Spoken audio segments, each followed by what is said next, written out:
Good evening, everybody, and welcome to the May 6th, 2025 meeting of North Bend City Council. Will the clerk please call roll?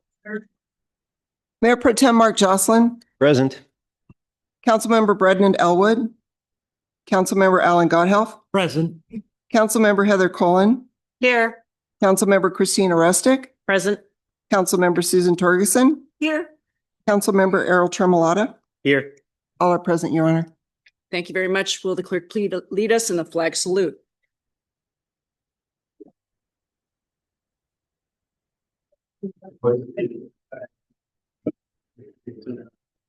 And to the republic which stands one nation under God, indivisible, with liberty and justice for all.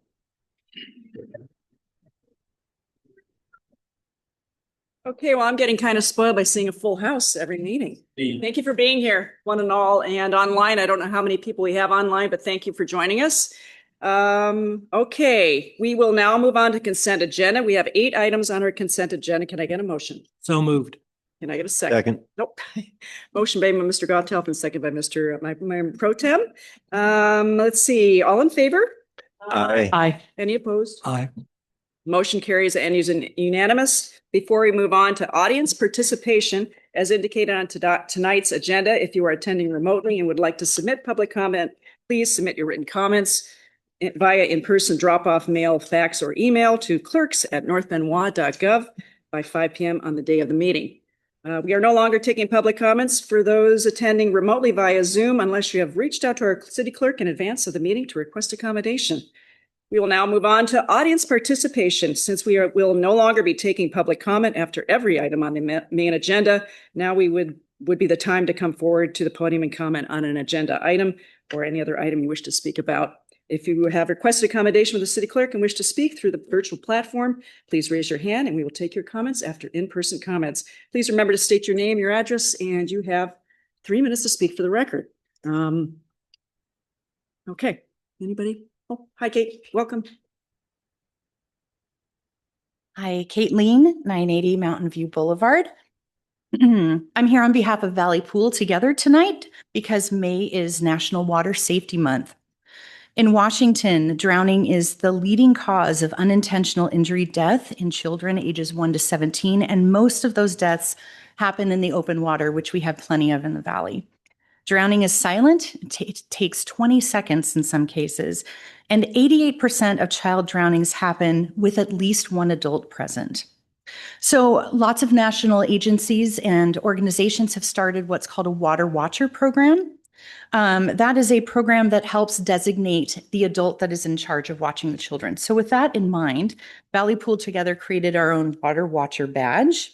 This is designed to be taken along to excursions to the river, to the pool, anywhere where there's water, designates the water watcher on duty. And on the back, there are the designated duties that you need to fulfill, which is avoid socializing, texting, or talking on the phone, regularly scan the water area, including the bottom if visible, check the water first if a child is missing, know the address of this location, call 911 and administer CPR if necessary, and never leave children unattended unless someone else is holding this badge. So that is going to be available for anyone in the community to pick up for free at the Village Project in downtown North Bend, and we will keep this program going as long as we can find funding for it. We also have an ad running at the North Bend Theater to educate the public about water competency. What the Red Cross has found is that when Americans are asked if they know how to swim, a lot of them don't really know what that means. 80% of American adults say they can swim, but only 46% of them could do the 5 water competency tasks, which is jump in water over your head, return to the surface and float or tread water for 1 minute, turn in a circle and find the exit, swim 25 yards to an exit without stopping, and exit from the water without a ladder. So we're educating the public so that they can make better risk assessments about if they're ready to be in the water and when and how to be in the water along with their families. We're also going to be talking about the 5 layers of protection on our social media. So please follow us there on Instagram and on Facebook, and we'll be talking more about that throughout the month. And we hope everyone has a safe and wonderful summer. Thank you. Thank you so much. Anybody else? Welcome, Catherine, Mayor Catherine. Good evening. I'm Catherine Ross, the Mayor of Snoqualmie. Thank you for the opportunity to speak this evening. I've been present for the last few meetings and have listened closely to your comments. While we may not agree on everything, we all want safe communities, and that starts with meaningful communication. As mayor, I've met regularly with the North Bend mayors, keeping lines of communication open during my term. As we consider the future of police service, I agree we need more structured dialogue. And to help address this, our current proposal includes the establishment of the Snoqualmie Police Advisory Committee and a dedicated technical working group. Both are designed to provide structured opportunities for ongoing dialogue, transparency, and collaboration on important matters. Our administration plays a critical role in supporting the police department, ensuring strong leadership, adequate resources, and clear direction. I appreciate the positive feedback many of you have shared about the service we've provided over the past 10 years. We strive every day to live up to our motto, no call too small. And that commitment shows 74% of North Bend residents reported satisfaction with police services, well above the national average of 51%. We are proud of our successes, and we are always striving to improve. The city of Snoqualmie has negotiated in good faith for months and has taken the RFP process seriously. The overall high score our proposal received reflects our commitment and capabilities. We respect the steps you are taking to secure reliable, cost-effective police service for North Bend. As you consider the decision, I want to clarify some key facts. The accurate cost of the Snoqualmie Police Department services is $3.98 million, making our proposal the lowest cost and best service option. Most importantly, it provides the most efficient structure and the fastest local response times for your residents and for your businesses. As we are navigating a leadership transition for the police department, I recognize that this has raised questions and is a top priority for all of us. I assure you that your input is highly valued as we move through the recruiting process for a new police chief. The previous North Bend mayor and city administrator were directly involved in the last interview process, and our current administration, mayor and city administrator, will also be provided that involvement in the process moving forward. It's easy to criticize the previous contract, especially since most of us, including myself, were not involved in those original negotiations. We're here to offer a future that builds on what's working, which are our officers and service to your community continues its value, along with meaningful opportunities for open, forward-looking engagement between our two cities. So the city of Snoqualmie remains committed to offering North Bend the highest level of police coverage and service possibilities. Thank you. Thank you, Mayor Ross. Anybody else? Welcome, Deb. Well, thank you. Thank you so much. Our pleasure, as always. Hello. Always hard to follow the professionals. So Deborah Landers, 14615 438th Avenue Southeast in North Bend, here once again to talk about art and industry. Just to remind you that yes, Art Off the Rails is coming June 21st at the William Henry Taylor Park.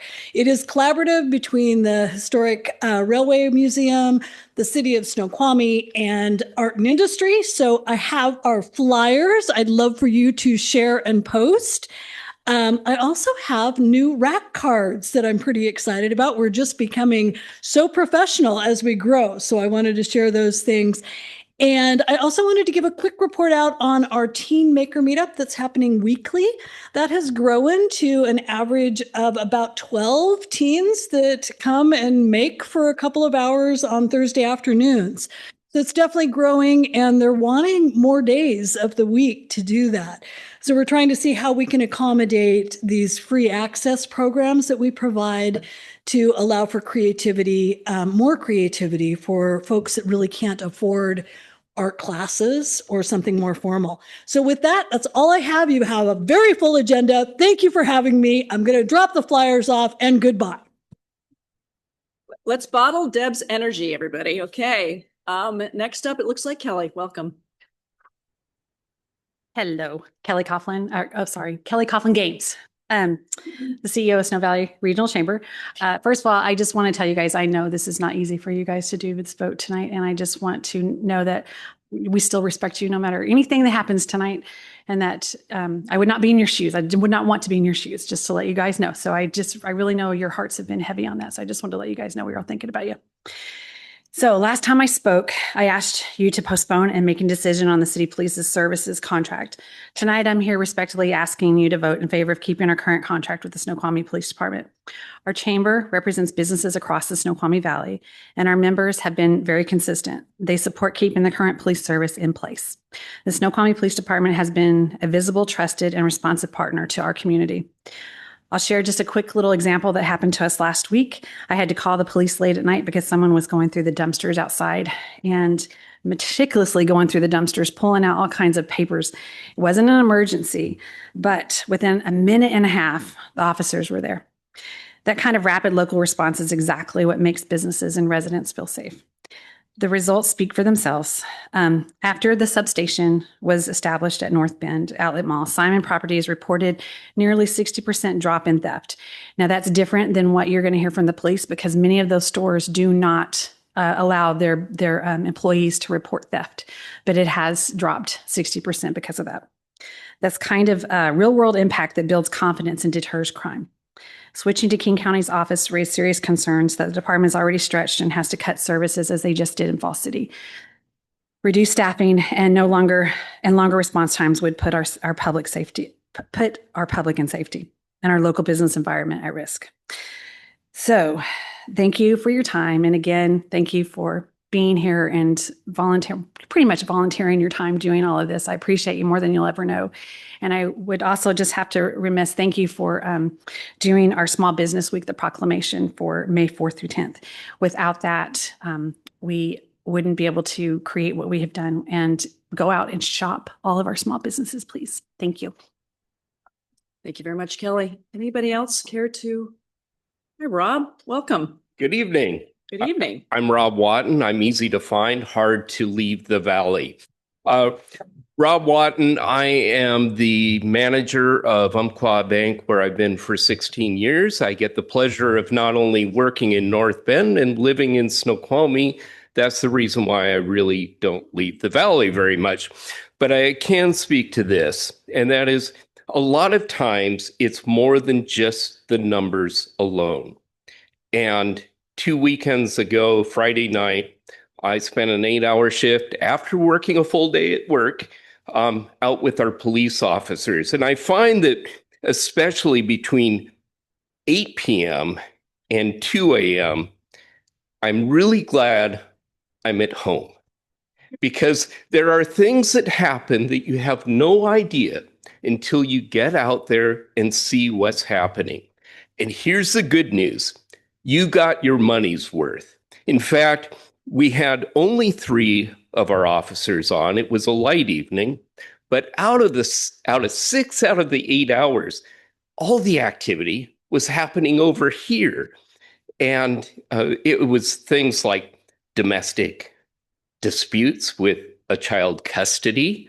It was a teen that was dropped off from Yakima that was on the side of the road that some good neighbor picked up and brought down to the Chevron station. It was suspected that there might have been a lot more to it, and they eventually ended up over at the hospital for evaluation.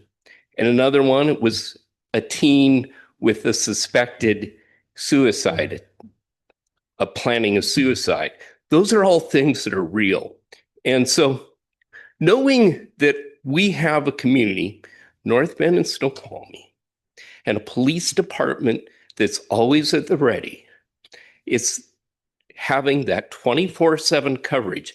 And I know it from the bank because we do a lot of proactive work with the police department, showing up like what Kelly mentioned, going through the bins at night, or it could be a suspicious individual around the bank, and we're proactive. That's where no call is too small plays in.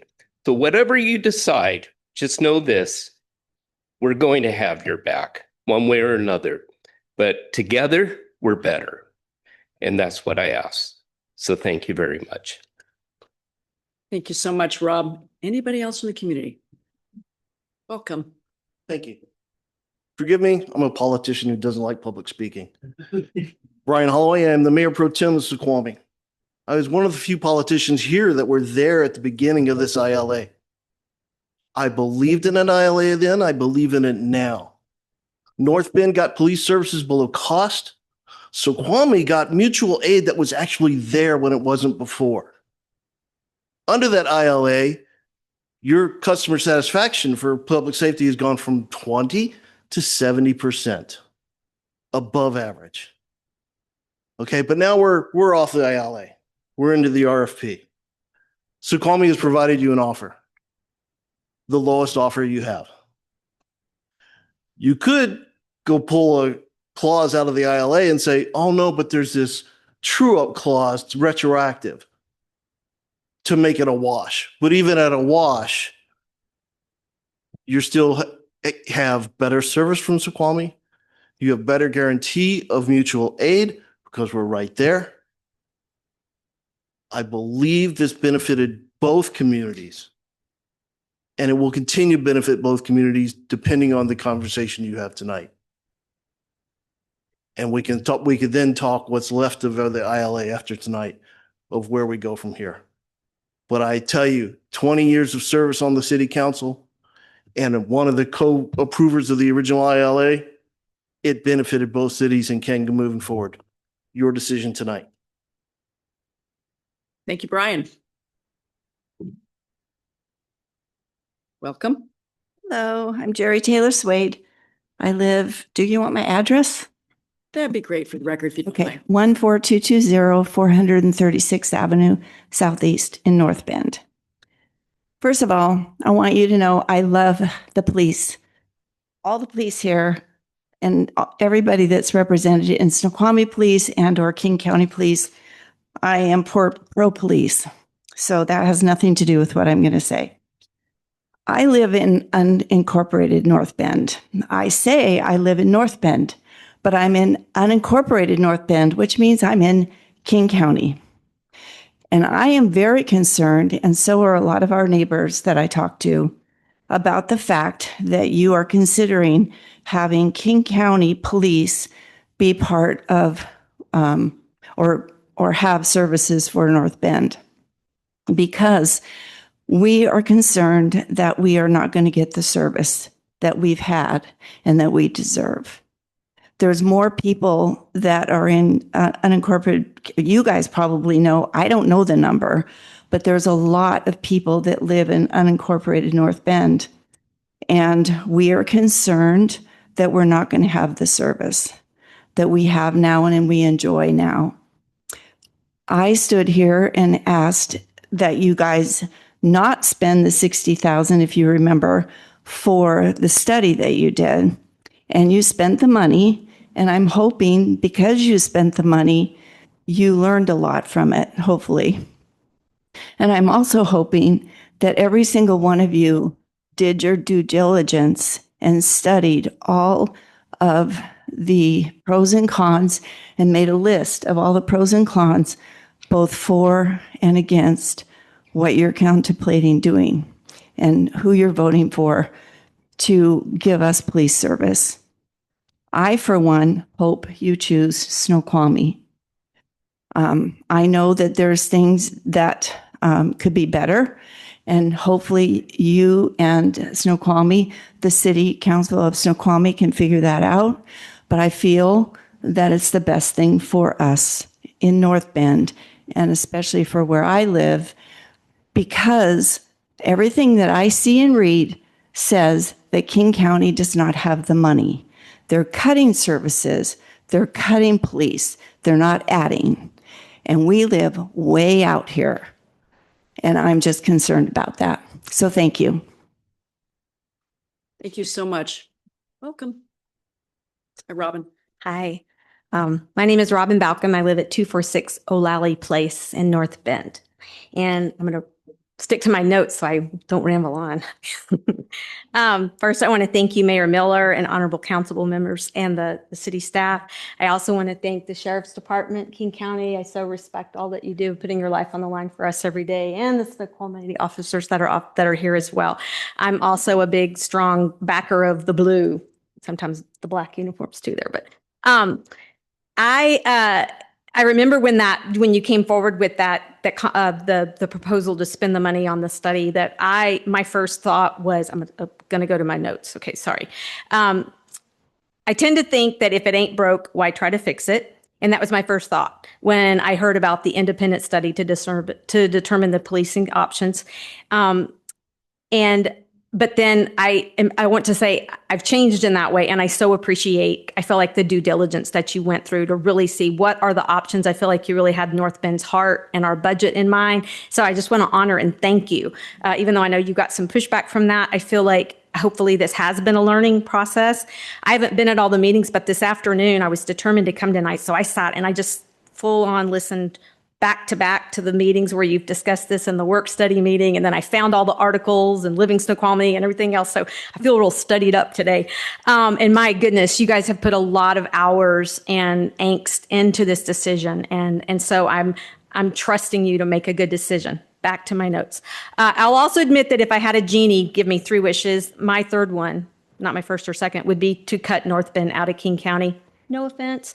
I don't see King County as very well ran. And it's, we're on the end of it. And sometimes it just seems like life might be better and a little bit cheaper if we weren't part of King County. But even with those jaded perspectives, I swam into the murky deep waters that you guys have been searching through for months now.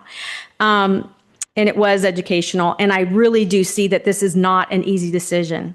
I respect that. I listened to some what sounded like evidence of broken trust, a lack of full transparency. At times I sensed a kind of a spirit of "we've got you" from Snoqualmie that was off-putting. It kind of just came, and I was like, and I know we talk about being sister cities, but I think that I'm trying to understand the difference between a contract and an interlocal agreement. And is one better than the other? It seems, interlocal to me sounds more, it would be reciprocal, or that we would have more influence in it. It just feels that way. But of course, I'm going on feelings and not expertise. But I believe there were also issues like North Bend leadership, because we are making such a significant investment into the Snoqualmie police, that we would have more say or more influence on things like what they've been through with the replacing of the chiefs or things. I think that more of an advisory, but I will wrap up. That's something that bothered me, and I didn't know about that those kind of things are going. So I hope that there will be more transparency if we go through the Snoqualmie, and I do fully understand, and I hope that whatever decisions you make will result in what's best in the safety for North Bend. Overall, I feel that local community policing is what's best for our area. Sorry, Robin, I'm going to have to. There you go. Okay. Wrap her up. I didn't time myself. Anyway, I don't, I don't have an answer. That is where I'm at. And that's not great influential, but I do want you to know how much I respect the difficulty of this decision, and there'll be kind of a winner loser here, but thank you for all that you put into the effort to see what's best for the North Bend citizens. Thanks. Thank you so much, Robin. Anybody else from the community? Hi, Kat. Welcome. All right. Okay, over 60. Sorry, I have to don the apparel. If you wouldn't mind stepping closer to the mic, I hope, there you go. Thank you. Yeah, you I'm can afraid I'm so actually, short. you can pull it down if you like. That's what I was. It's mobile. I well know that. So for those of you that don't know me, and I'm still getting to know everybody, I'm the newest council member in Snoqualmie, Kat Cotton, resident of Snoqualmie. And I'm not what I would say a politically savvy person. That's not my area of expertise. Over 4 decades in emergency services, and I tend to speak from the heart. I, cut to the chase. I'm definitely a boots on the ground person. And actually the biggest lesson I've had to learn in government is how long it actually takes to get things accomplished. It's like, okay, we have plan A, we have plan B, and then, we work through all the problems. doesn't quite work that way. So, so I'm still trying to grapple with some of these things. I definitely, you know, can stand up here and reiterate, you know, all the bullet points and the highlights and questions and concerns. But I'm sure you folks are at a stage where you're tired of hearing all the same thing. I think you've heard all this. I hope that you've heard from your residents. Tends to be when there's that kind of volatile issue is when you get the most response from people, the good and the bad. So I hope that you've taken all that under advisement as well as the information that's been presented to you folks.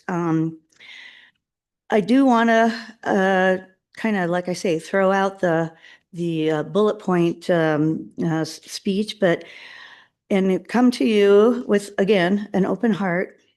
I don't know all the reasons why over the years our city administrations and councils have become distant. I'm not privy to all the things that have gone on through the years.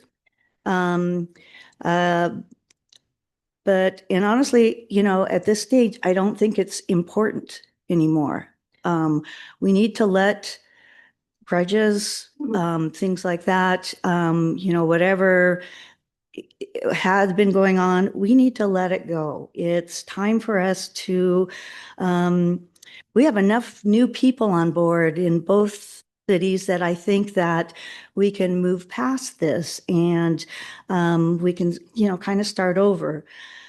These negotiations, these proposals, they're essentially new opportunities for us, for our cities and councils and administrations to, you know, really reestablish our government relationships and communication.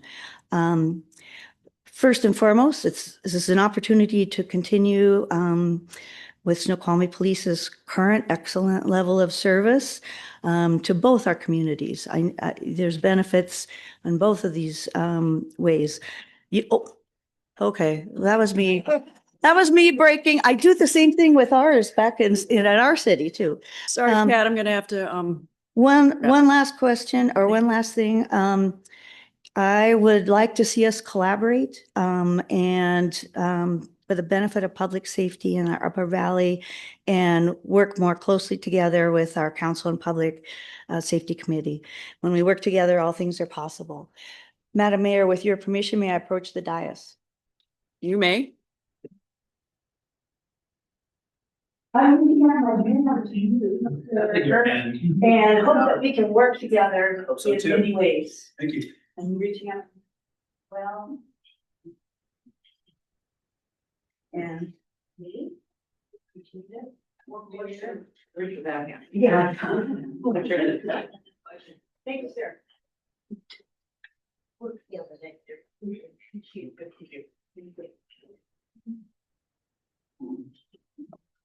Thank you.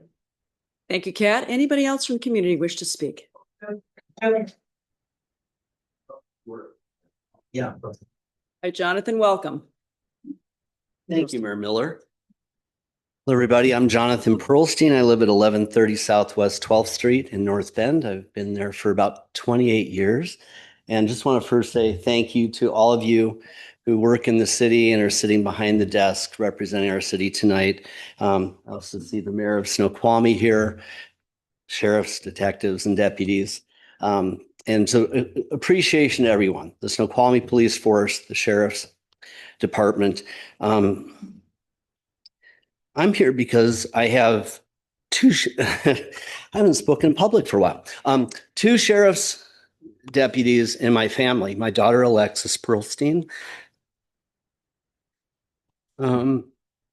Sorry, I'm being emotional because Alexis and I have been talking a lot about this, and her fine husband, Willie Jacobs, who many of you probably know here.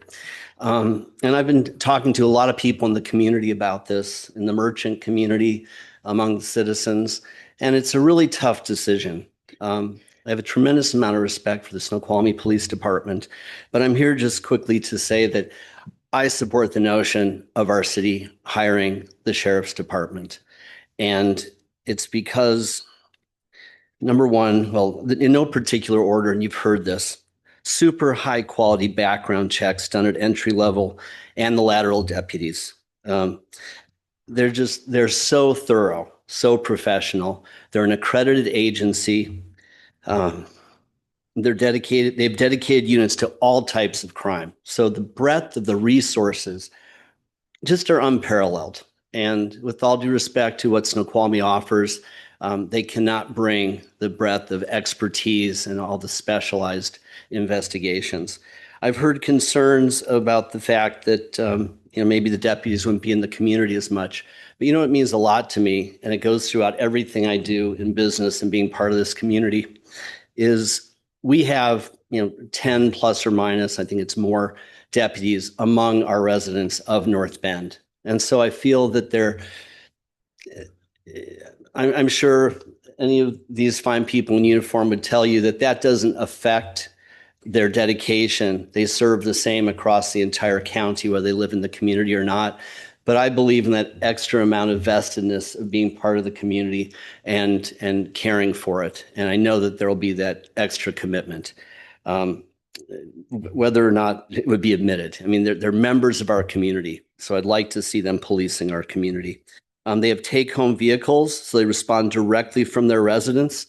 I have to be very careful at Sunday dinner asking Alexis about her week, when she's called out at all hours, and that car is leaving at all hours from her driveway, responding to crime.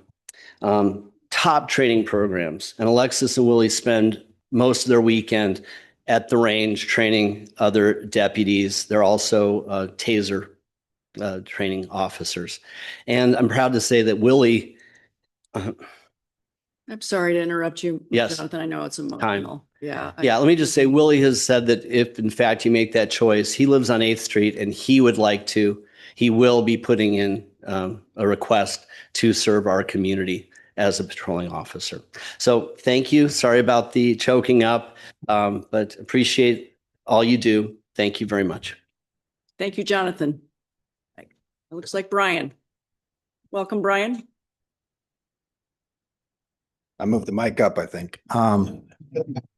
Brian Davis, 1515 Southwest 15th Place, proud neighbor of Pearlstein there. So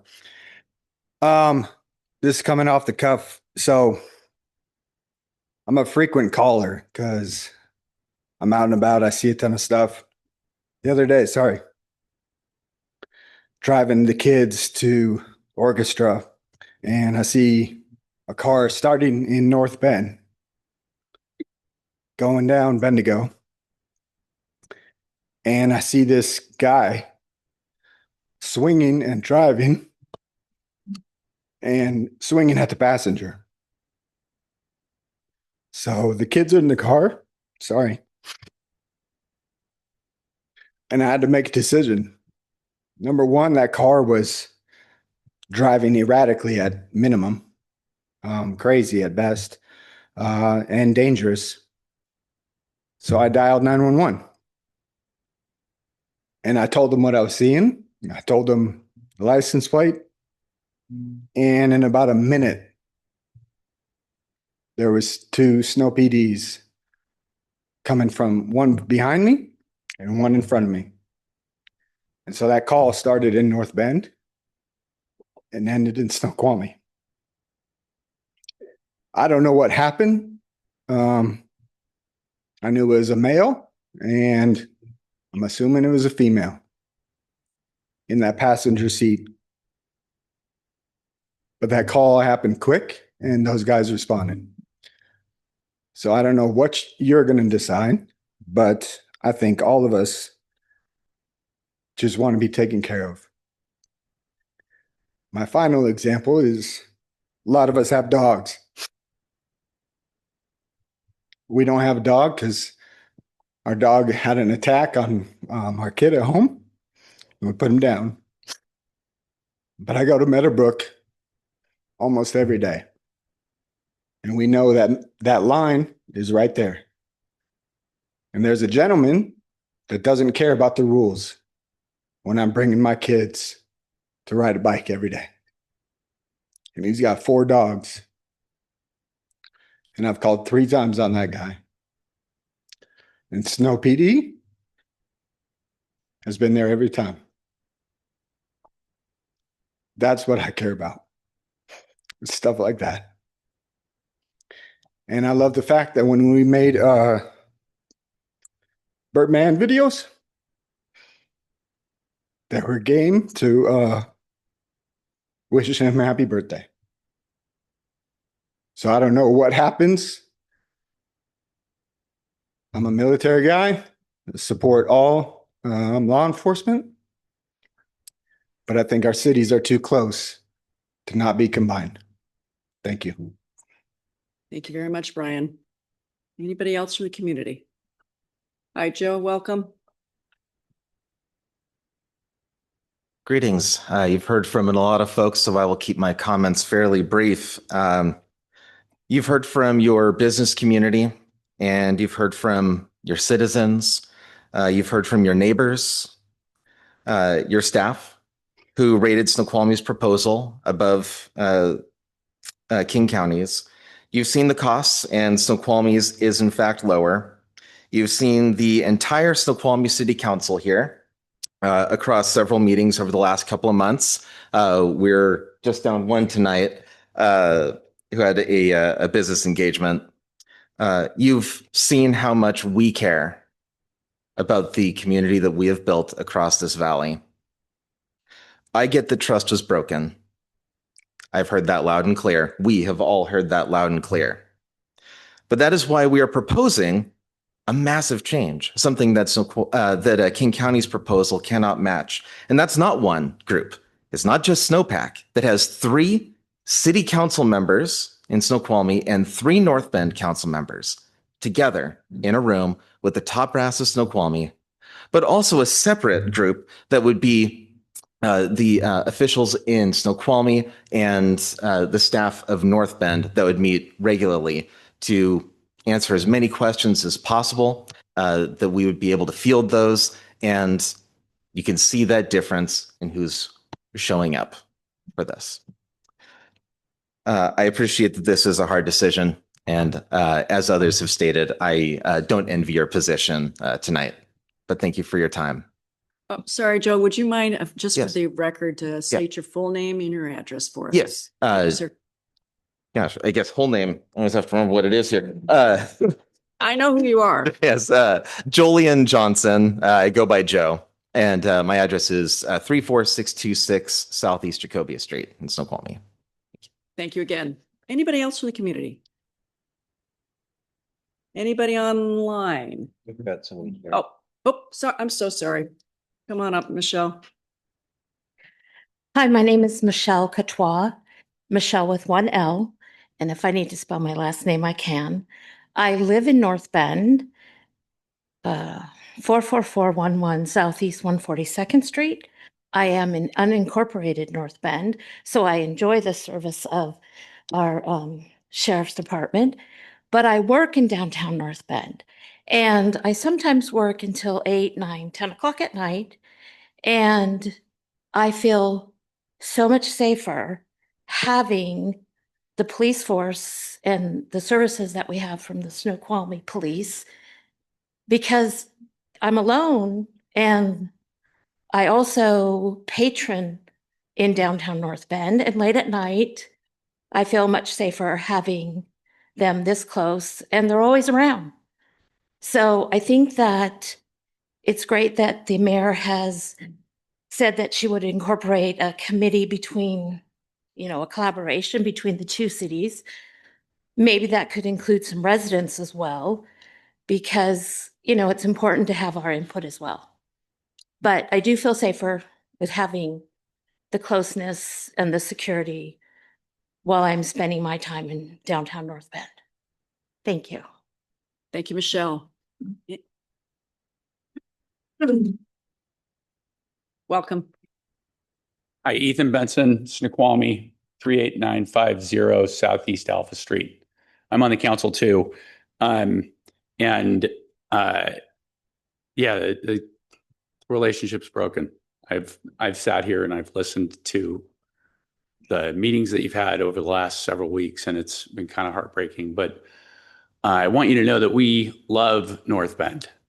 We spend a lot of time, and we've actually told Rob that if he spends another minute here, he's going to have to run for one of your seats. I also want to say that if you decide to go with King County Sheriff, I know that every single officer that you get will be top notch. But your problem is going to be the same problem that Snoqualmie is going to have. And Mayor Pro Tem Holloway touched on it. 2 diminished forces, one for Snoqualmie and one for North Bend, cannot accomplish what one unified force can do. The power of organized backup from one police department is different than mutual aid from 2 much smaller police departments that are going to be stretched thin, taking care of their own cities. We've also talked to you tonight about snowpack and snowtech. I listened to you guys talk about that. There's no teeth. It's not strong enough. It doesn't. I listened to you to diminish it and say that it's not going to be of value. But I think you're wrong. I think you're wrong. You guys are all councilmen, just like we're council members. We live off of input. When you hear something from your citizens, from your stakeholders, it makes a difference in how you see the issue. And I think the same will be true with snowpack and snowtech. Now, we've been involved in this negotiation for a long time. And negotiations like these are, by their nature, adversarial. And I've listened to you guys talk about how you've been offended by the way Snoqualmie has behaved in these negotiations. All of that's been heard. I will also say that you guys haven't been a bouquet of posies all the time either. And there are things that you guys have said and done that have been offensive to us as well. But we want to negotiate. We want the relationship. The whole council's here telling you that. And snowpack and snowtech are opportunities for us to change the way our cities communicate. Yeah, we're sister cities. I don't always get along with my sister, but I love her and I want what's best for her. Same is true for our cities. Thank you very much. Anybody else in the community wish to speak at this time? I will go to online. I think we have a Peggy Shepherd online. There were no requests submitted today to speak online tonight. Oh, okay. So that hand up there is just to say hello.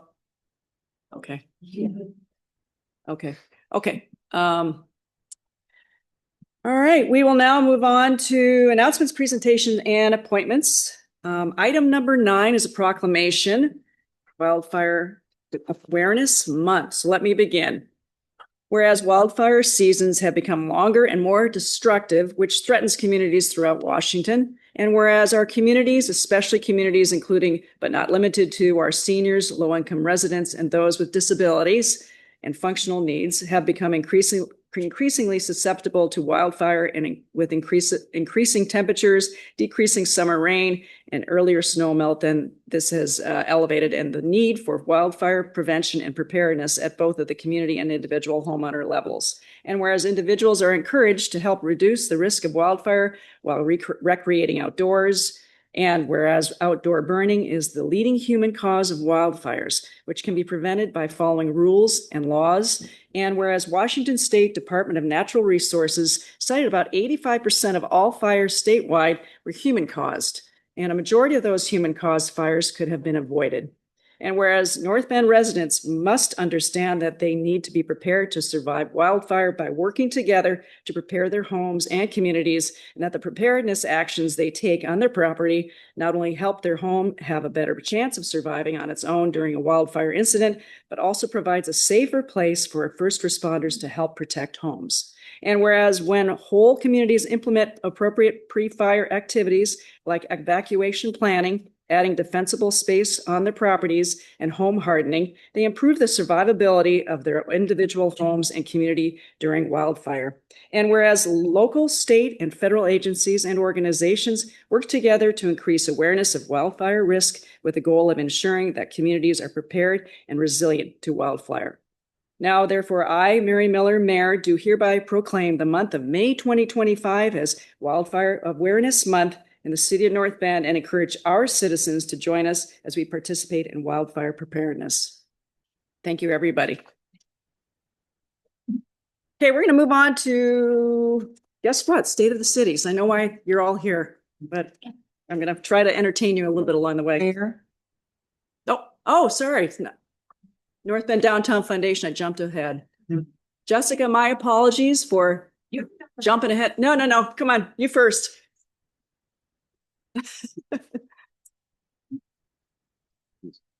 Oh, totally.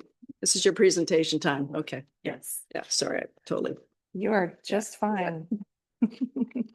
Back. Yeah. Brian, our president, is joining also. Well, welcome both of you again. And all right, thank you. Yeah, Madam Mayor, council members and staff, thanks for having us tonight. As I stand here as the president of the Downtown Foundation, I'm honored to be in a position of service for our community. As a local business owner, I'm grateful that I get the opportunity to share with people every day what makes our city so unique and special.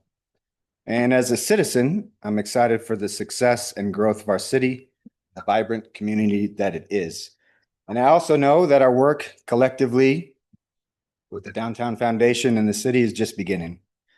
The North Bend Downtown Foundation plays a vital role in our business community, our tourism, bringing visitors and locals together through events and engagement. But we cannot do this work alone, nor can we do it without the support of our city. Our stated missions might look different on paper, but in practice, our goals are aligned.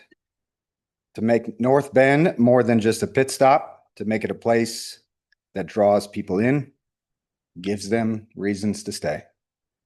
And as I hand it over to Jessica to give context and specifics, know that her tireless efforts and pride in our city is infectious and unmatched. Jessica. Thank you, Brian.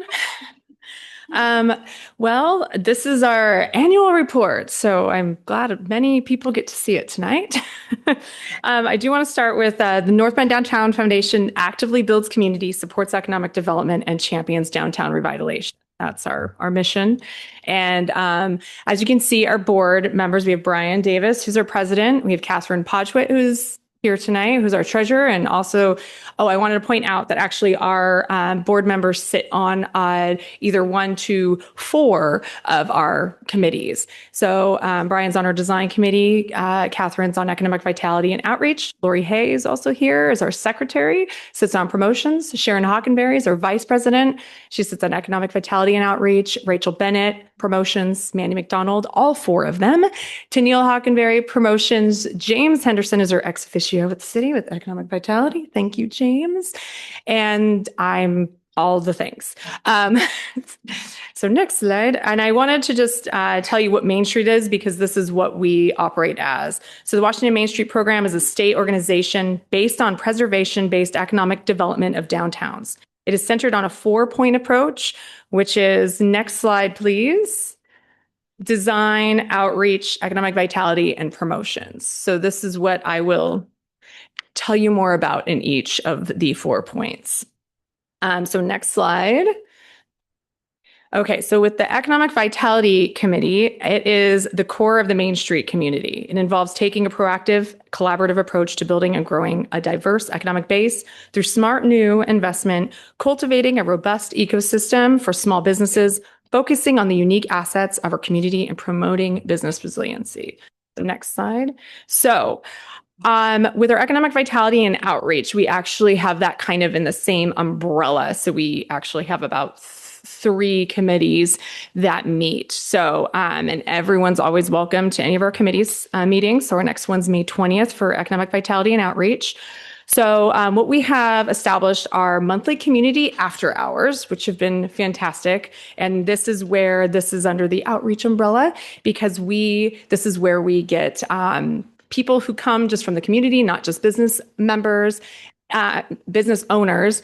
And it's helpful for us to get volunteers from that. And people have met new people by doing that, which has been fantastic. So that's something new that we started. And we hope to see everyone at our next one, May 27th at Main Street Pilates. I think we might have a jazzercise theme. I'm not sure yet. Stay tuned. We do have our merchant meetings every other month. We had one actually this morning, and our next one's July 1st. We had TrueView 360 signups, and this is where we encouraged business to enhance their Google listings and to boost the online visibility and search rankings. So we were able to collaborate with a local business who discounted it from $400 to $100 for businesses, and many took advantage of it, which then is increasing their Google business. And we're actually getting all of the exposure. Yes. So we're super excited about that. We had our inaugural Holidays Window Fest, and this is where we had over 50 volunteers come out for the 2 days to paint snowflakes on the downtown business windows. And I think we had over 50 volunteers because that is when we had some crazy power outage situation. And we had Issaquah in town also. And I just kind of grabbed people off the street, which was fun. Everyone had a great time. We then also, under the Economic Vitality umbrella, we had our pop-up holiday market, which that is what allowed us to activate the very not attractive looking single track cycle space. So we were able to make it more of a vibrant place. We decorated the inside and the outside with a ton of snowflakes. So we had the shopping for 2 days, which was fantastic. So we partnered with the North Bend Masonic Lodge. And what it did is actually we heard that there was an uptick in actual shopping in the downtown businesses, which was fantastic.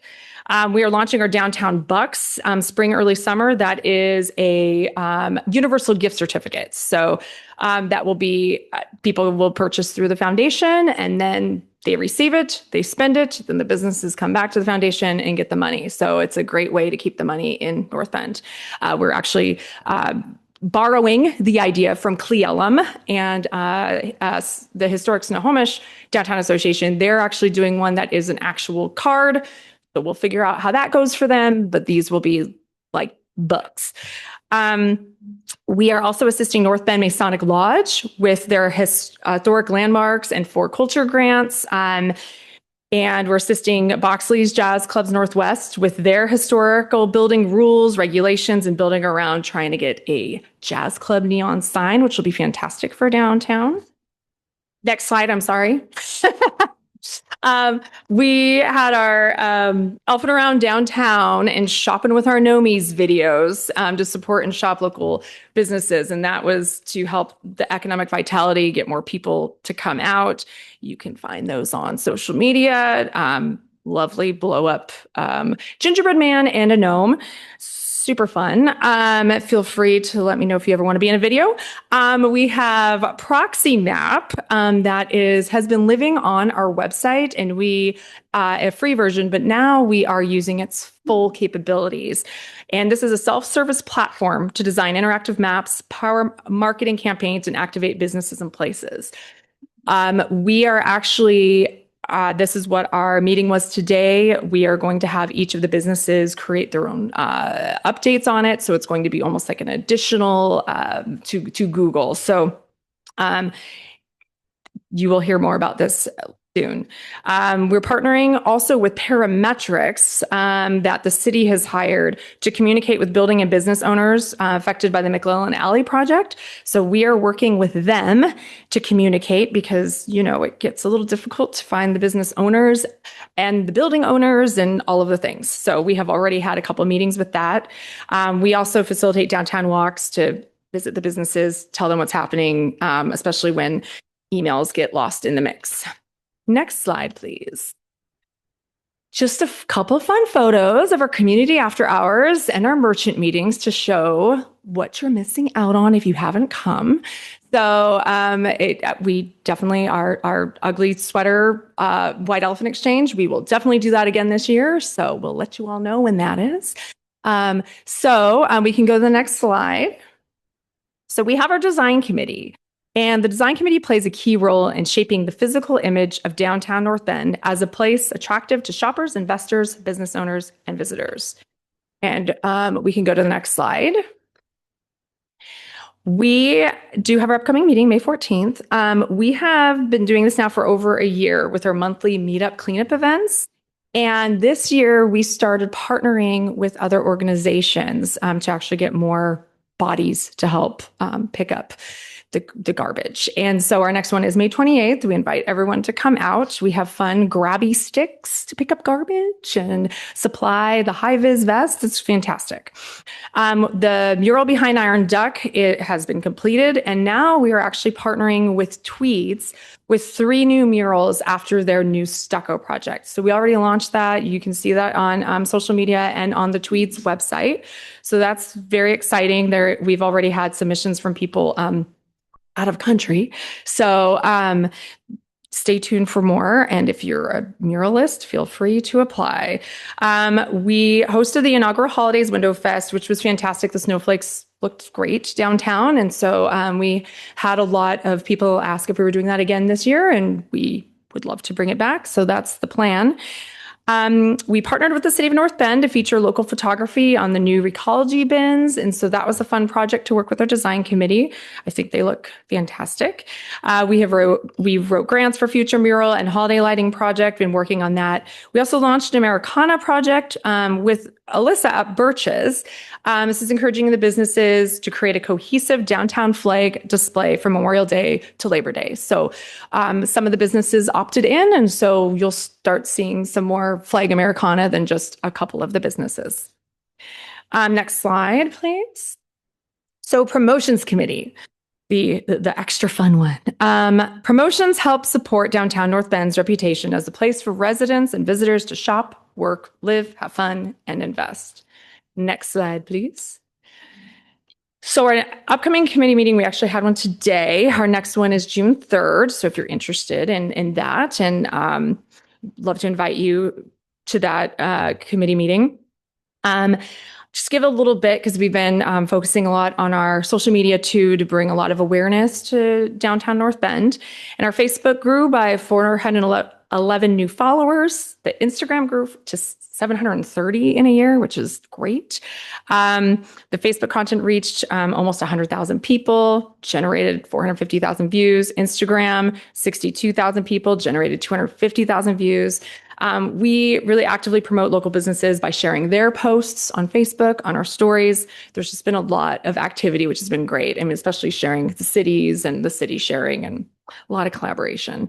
As we know, we are very social media heavy out here, which is helpful actually. And then the Shopping Local campaign of doing the videos with Elfing Around Town and shopping with our Nomies, that's been fun, but it does take a bit of work. And the businesses participate, and we just kind of surprise them, and I think that works the best. We also create our social media graphics and print graphics in-house, so we don't pay for that outside of our foundation, and we do our monthly e-newsletters. Next slide, please. We plan to execute a lot of community events.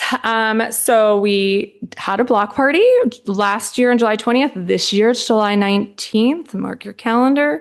Sip Sud Sai, we had 2 last year. And our next one is this Saturday, May 10th. Lovely Mother's Day gift. Get your tickets on the website. Everyone should come. Just come. It will be fantastic. We actually, let's see, Trick or Treat Street happened October 26th, and this year will be October 25th. Holidays we had, and this year will be December 6th. We had, I'm going to call it inaugural. We'll see if we do it again. Saturday Night Fever pub crawl, January 25th this year. We helped a lot with the Real Twin Peaks weekend, which was fantastic. People loved they love North Bend and Snoqualmie, but they definitely were very happy about the North Bend Downtown Foundation and really called us out on a lot of their posts and things like that. Helping with Snoqualmie Valley Sunflower Festival, which is a month-long Snoqualmie Valley event. They're trying to make this more of a tulip style festival. So we're trying to pull people up to North Bend to shop when they're in town. And then we'll be doing the second annual Window Fest. Stay tuned for that date. It has not been planned yet. Next slide, please. Just a little bit of fun from our Saturday Night Fever pub crawl, which was really cool because we collaborated with the Snoqualmie Valley Food Bank and we raised $1,550 for them. And we did this also because with SIPSUD Sci, we cannot host that event in locations that have liquor license. So we wanted to host events in our bars and winery and breweries and things like that. So, and everyone offered some sort of discount or special and people dressed up and had a good time. So we were pretty excited about that. And it was at a good time during the slow season. So if you didn't come next time.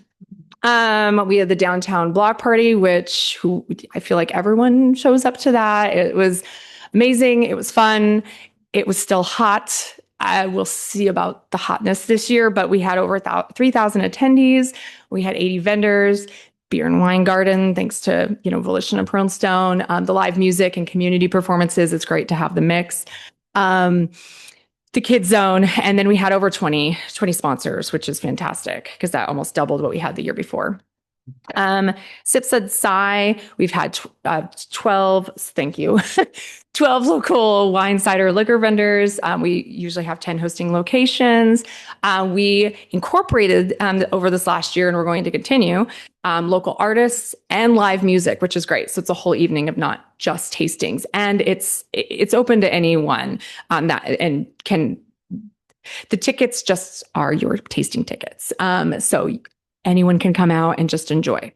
And we had over 200 attendees at each of the events. Next slide, please. Trick or Treat Street. I'm not sure who was out, but if you remember that rain, it was insane, but the streets were crowded and it was so much fun. And it was over 60 participating merchants. And then we had the creepy craft corner at the old single track cycles this year. So we transformed that space inside and put up anyways, it was wild. It was crazy. It was packed. And so that was a fun use of that space too, to activate it. And we had the awards for the businesses who participated because everyone had a great time with that. Next slide, please. Holidays, over 1,000 attendees. There were Santa photos and holiday crafting in the old single track cycles location. The tree lighting, we had the donated tree and donated lights on the tree. We had the community performances. There was the free movie, the North Bend Theater offered again. And then there was coffee and cocoa and s'mores. And we also coordinated the timing with Snoqualmie. So it was staggered so people could enjoy both of them. Next slide, please. I wanted to point out that over this year, we have collaborated with many, many, many organizations. It's been fantastic. It's all been different levels of collaboration, some a lot more than others, but we have touched on North Bend Art and Industry, King County Search and Rescue, North Bend Masonic Lodge, Snoqualmie Valley Historical Museum, Mount Si Senior Center, Snoqualmie Valley Food Bank, Jazz Clubs Northwest, Encompass, Keep It Local, Trail Youth, Snow Valley Chamber of Commerce, Washington State Tourism, Historic Downtown Snoqualmie Merchant Association, Carnation Chamber of Commerce, Duval Chamber of Commerce, Historic Downtown Snohomish Association, Snow Valley Pride, For Culture, Snoqualmie Tribe, Empower Youth Network. I might not have them all on there also, but there's 20 of them at least that we have partnered with. And now I will breathe and Brian will speak. I'm still breathing. So this is a slide, the city contract deliverables. So these are the ones that we've completed.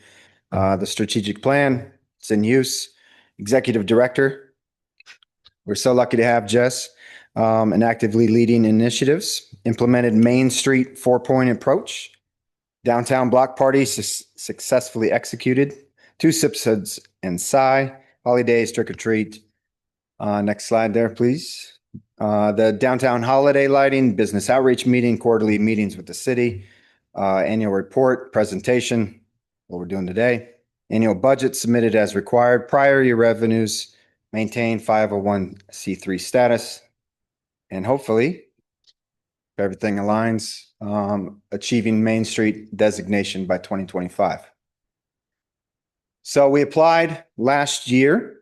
They gave us some valuable feedback that we've been working on daily. Comprehensive revitalization. So we need a greater balance across all points. We're very promotion heavy. And so we've been working in our committees and in our planning and on our board to figure that stuff out and work towards a better solution. Historic preservation. You know, this is pretty important to Main Street. We obviously have a historic downtown. We've got a lot of historic buildings and they've got some ideas and guidance and we're working towards those things. Jess mentioned a couple of them, working with like the Masons and other people and business owners, and things are moving forward on that. Public and private investment. So we've had the city support. We need it again. We also need public support as well. And so through sponsorships, donations, events, it's just that snowball growing, and it's just got to keep going. You stop now, all the work is lost. Organizational capacity, strong board representation noted. New members could benefit from training. I guess that's me. Leadership encouraged to align vision with stakeholder goals. So, you know, it's just a constant, you know, we have monthly meetings. We have a fall retreat and lots of good ideas and work are coming out of those meetings. And then financial commitment. Memberships and donations are underdeveloped. But the city, public funding from the city and reserves in place has been a huge, huge advantage and need for us. Next slide there, please. So our progress, we're not done yet, just getting started, and we've got a lot of work to do. Jess is tireless, and she's probably doing the work of two people. The rest of us are volunteers. So we got to hit the Main Street contract goals. We've got to demonstrate board maturity. When I came on, I told Jess for me and some others to hang around and get to work. There needed to be a lot of changes on our culture and our teamwork. And so that has happened.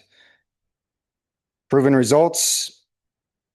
You know, events, murals, window art, on and on and on, all the things that she hit. You know, people notice that stuff in town. The vision focused on long-term revitalization. I think the connection between what the city wants and what the Downtown Foundation can help with and what the community is asking for, it's a win-win all the way around. Strong city partnership.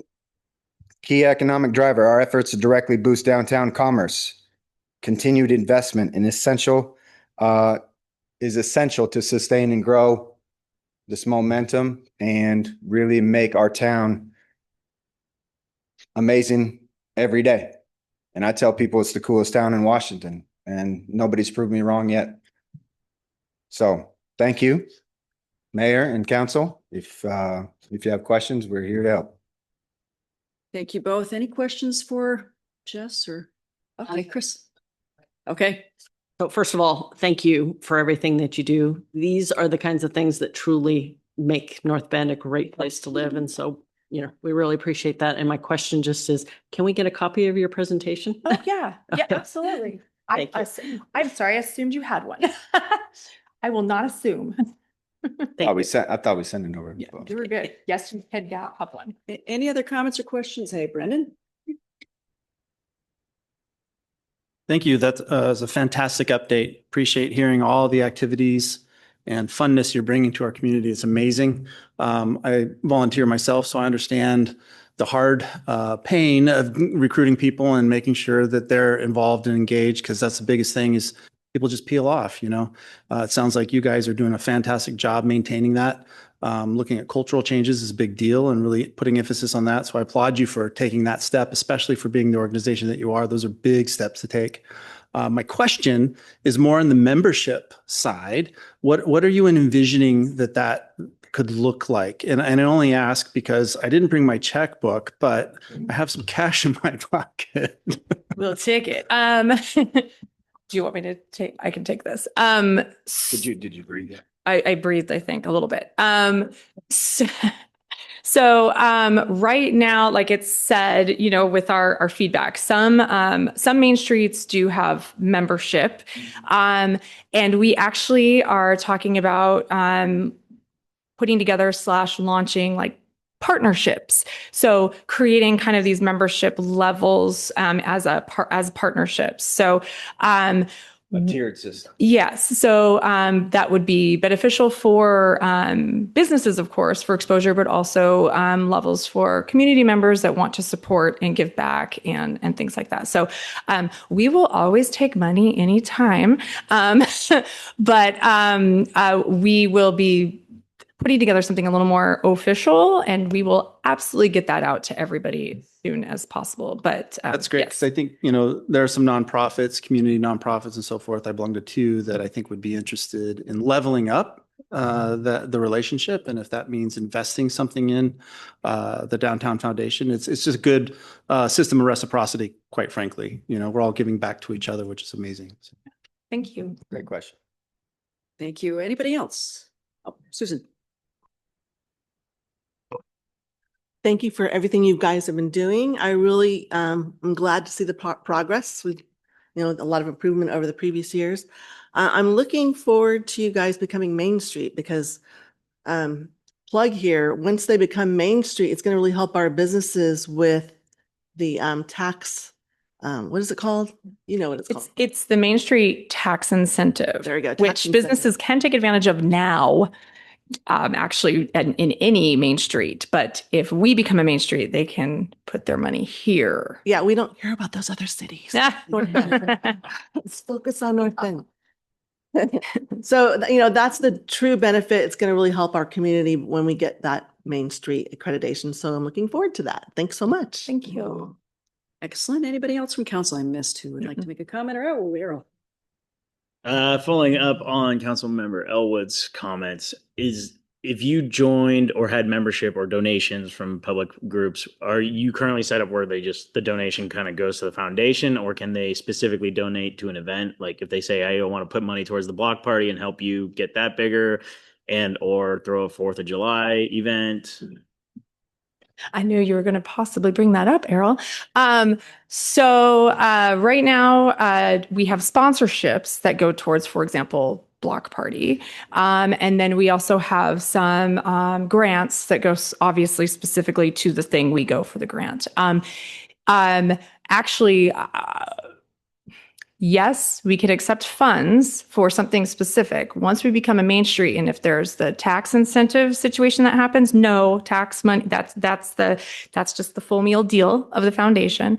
But an actual more of a private donation, yes, could go towards something. By adding additional large events in the same month as block party, that is something that will take more than just money. So, or if we get enough money, then great.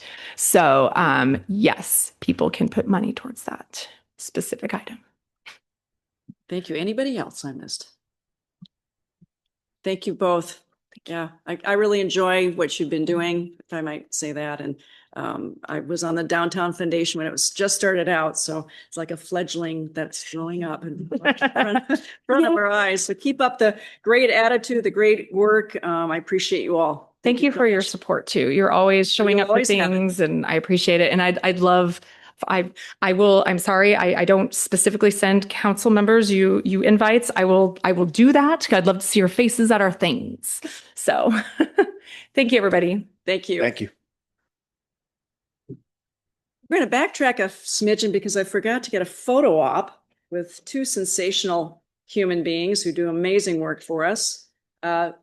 Chief Aho and Kat, are you ready for a photo? Sorry, out of the blue. It's the photographer in me.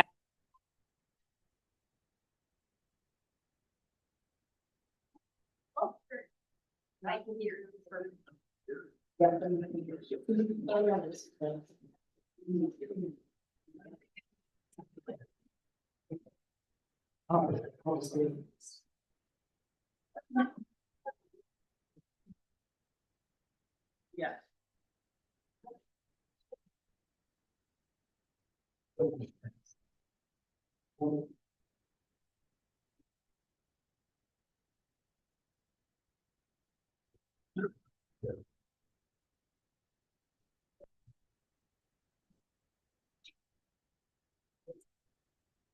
Okay, am I losing people?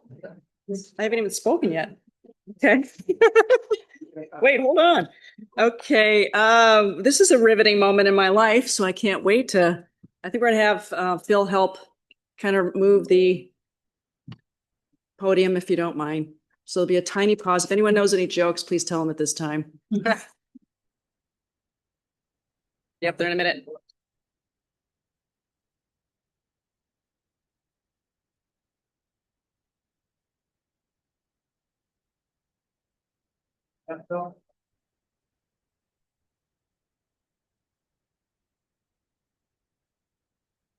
Hey.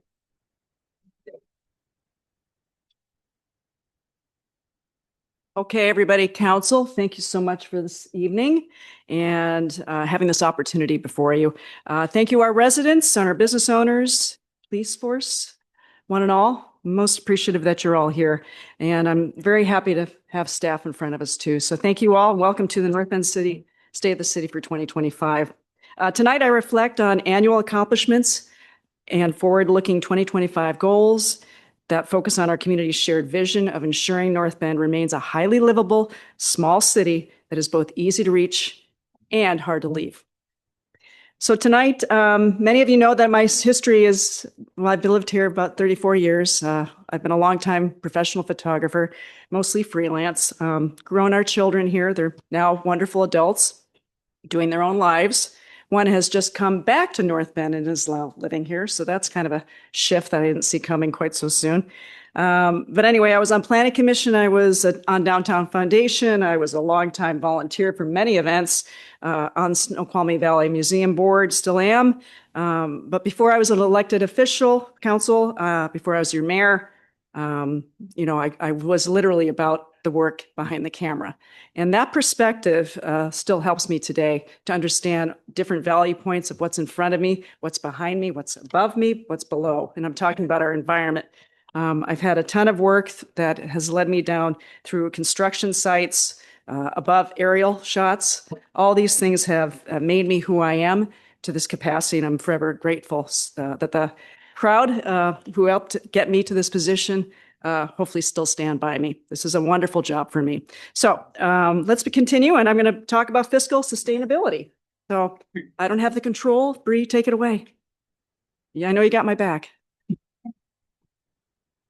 All right. In February, we convened for our annual council retreat, time set aside for deep connection, grounded communication, and always the opportunity to lay the groundwork for the year ahead. Together, we set ambitious goals with a focus on increasing the city's financial sustainability and furthering our work towards determining the best course of action for police services. In December, the council approved our city's 2025-2026 biennial budget. The budget book serves as an important role reflecting projects that nourish our community while also exploring strategies to increase general fund revenues. They're a great team. Look at those smiles. Very polished, very professional, very wonderful human beings. I'm proud to work amongst you. Thank you so much. Side note. Okay. General fund is one of those, capital improvements program and utility funds. Coupled with the completion of the city's 20-year fiscal sustainability study, I am confident that the city has a healthy and robust set of tools that will help us to identify strategies for long-term economic development and fiscal sustainability. The Departments of Finance and Community and Economic Development worked together with Council to ensure the completion of this strategic study. The Council recognizes the city's tradition of fiscal conservatism is critical in keeping operations sustainable now and well into the future. In small city government, working closely with our teams is how we achieve success for the betterment of the collective whole. This year, the Departments of Finance and Public Works will complete a 2025 water, sewer, and stormwater utility rates study, important to ensuring our utilities fees are both fair and accurate.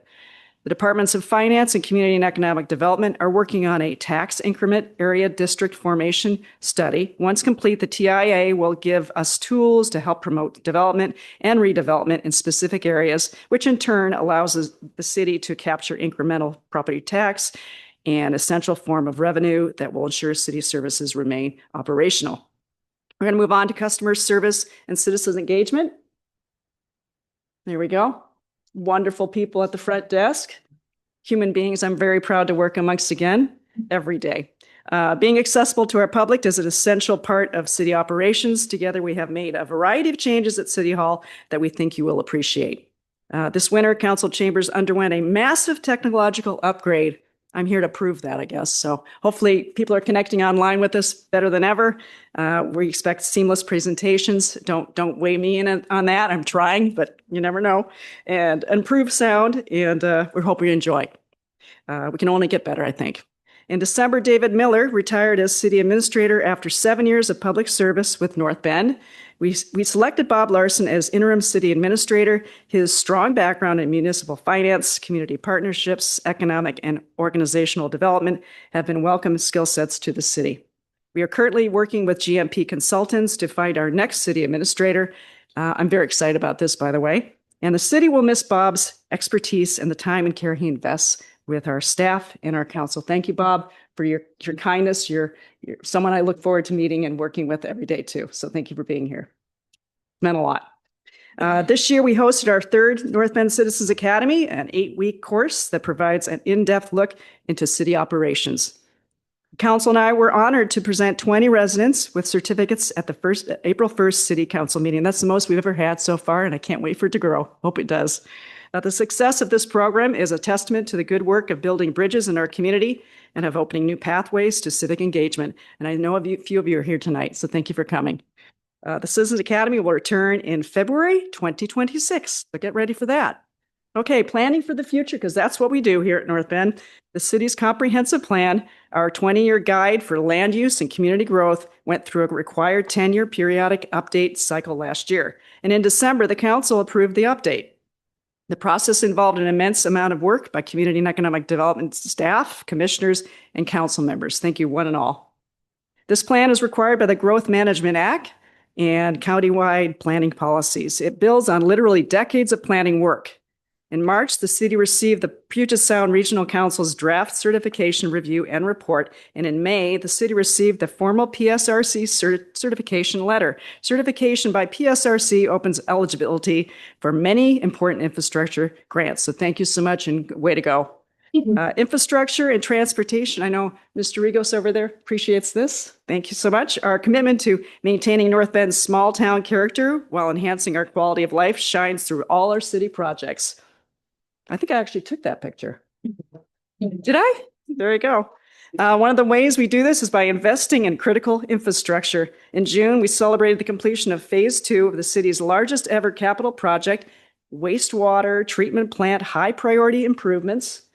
This critically important infrastructure investment supports the health and well-being of residents, city staff, and our environment. It also offers additional capacity, such as the Meadowbrook Sewer Utility Local Improvement District, otherwise known as a ULID, that will expand public sewer throughout the western portion of the city.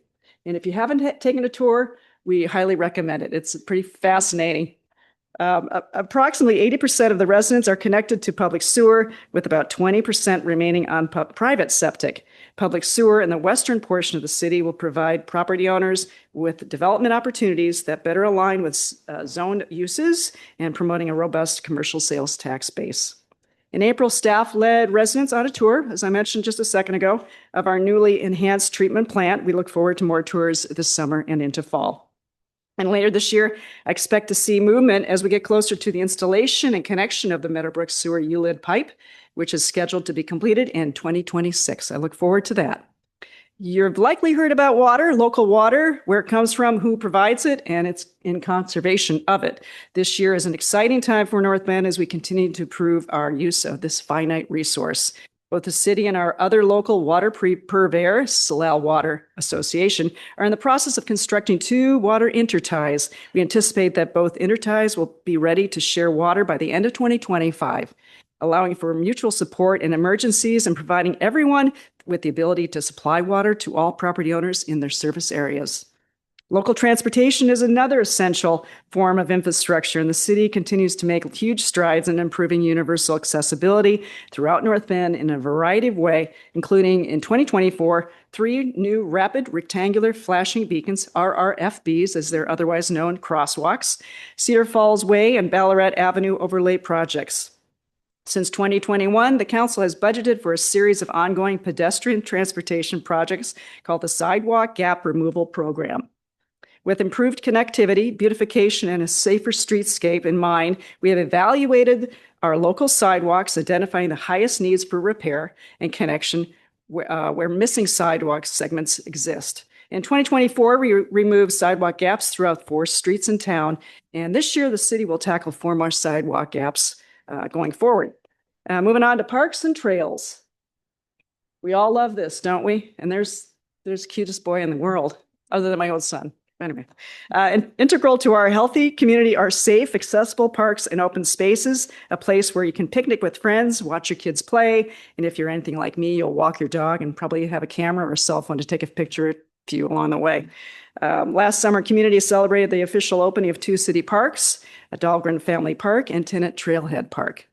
Both these parks offer unique amenities, and importantly, they share the Snoqualmie Indian tribe's deep history and profound connection to this land, with art and historical and educational interpretive signage. I hope you have had a chance to play pickleball, enjoy the new covered picnic space, and play structures and take in the view of Dahlgren. And if you enjoy walking or mountain biking, I am sure you have discovered all that Tinnit Trailhead Park has to offer. I've been out there quite a bit myself. These parks wouldn't be possible without community collaboration. We are grateful for that, weaving local civic engagement into the important work of connecting with neighboring cities, other public agencies, the Snoqualmie Indian Tribe, and nonprofit organizations are what makes this possible. In addition to trails, the Community and Economic Development Department is in the initial stages of creating a bicycle mobility plan. Once complete, the plan will make it easier to incorporate a more robust cycling program into future capital improvements. Expect outreach this year with invitations to share your ideas. Community development. Now, as we continue, let us pause for a moment and just think about each other. There's a lot of us in the room tonight. I know for many years, I've known many of you, even decades, so people are important to me and they always will be. I have photographed pivotal life moments, all sorts of family events, local infrastructure, transportation projects, lots of stuff. But that's what makes life interesting for someone like me. It's always the variety pack. All the history that I've seen, the perspectives I've documented, there's an overarching theme that hits to me really right deep to the bone. It's about fellowship, and I think that's really important to remember. And I'm speaking to that right now, of course. This is a very deep and strong small towns. I'm getting emotional. Oh my gosh. Small town sense of community is really where it's at for our community at North Bend.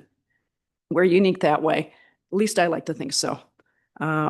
We have like places like the Snoqualmie Food Bank, Reclaim, Friends of the North Bend Library. We've got Mount Si Senior Center. We've got Friends of the Trail. These are all people that often give their time to not even want anything back. They're just a bunch of givers that do amazing work. I want to appreciate each and every one who steps up that way. And even Encompass, of course, in our local libraries. There's so many different entities out there that are very deeply important and to be appreciated by one and all.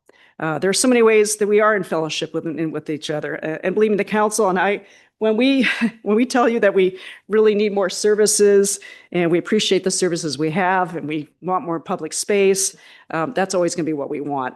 We are always looking for ways to help too, by the way. And I appreciate each and every one of you. Thank you.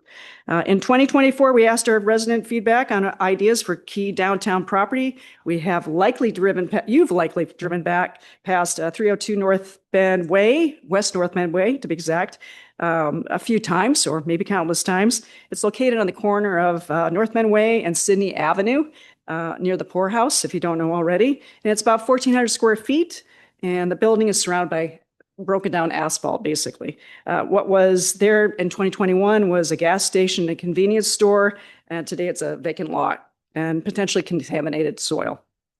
So if we were able to remediate possibly contaminated soil and redevelop this lot into something that could benefit downtown and the community, what would you suggest? I'm open always to thoughts. Our council is too, and certainly our staff. With over 740 responses, which is actually pretty profound, we see that you see the potential of something involving community connection there. Staff are working with the Washington State Department of Ecology to understand the site's cleanup needs.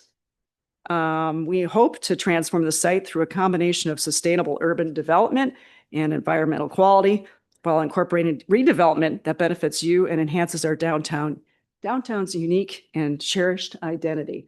Wouldn't that be something? And I said it again, and I'll say it, well, I'll keep saying it, I guess. We are not a complete community unless we can all afford to be here. And I mean live here.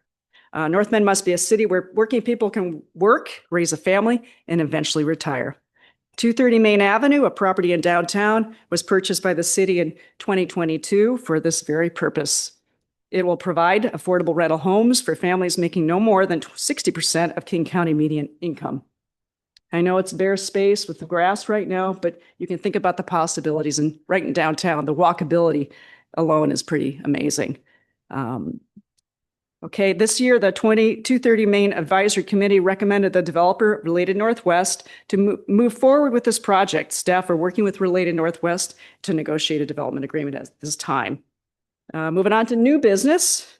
With council's direction and support, staff has also worked towards focusing resources on bringing new businesses to the city that are of value to our residents, and thus working to uphold our live and play where you work philosophy. Companies that represent industries in retail, manufacturing, IT, biosciences, and human services organizations, thanks to lead generation from the Community and Economic Development Department and organizations such as Snow Valley Chamber and Greater Seattle Partners.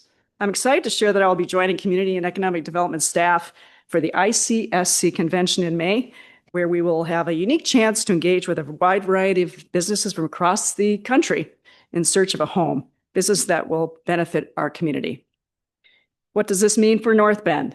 If an organization proves to be the right fit for our community, both in services, employment, and design, we may see new business neighbors in this coming year.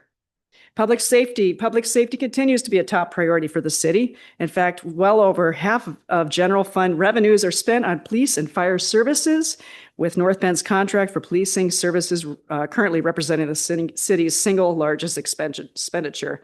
The city of North Bend has contracted with the city of Snoqualmie for law enforcement and police services since September of 2012, and the time has arrived to review and move forward with a fresh new contract and another plan. This past year, we have led discussions about police services while evaluating all provider options, including continuing a contract with the city of Snoqualmie, forming North Bend's own police department, or contracting with King County Sheriff's Office.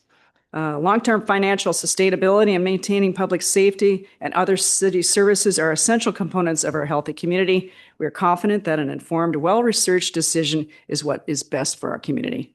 Another significant part of public safety is emergency management support. Beginning in 2024, we increased our work in this area.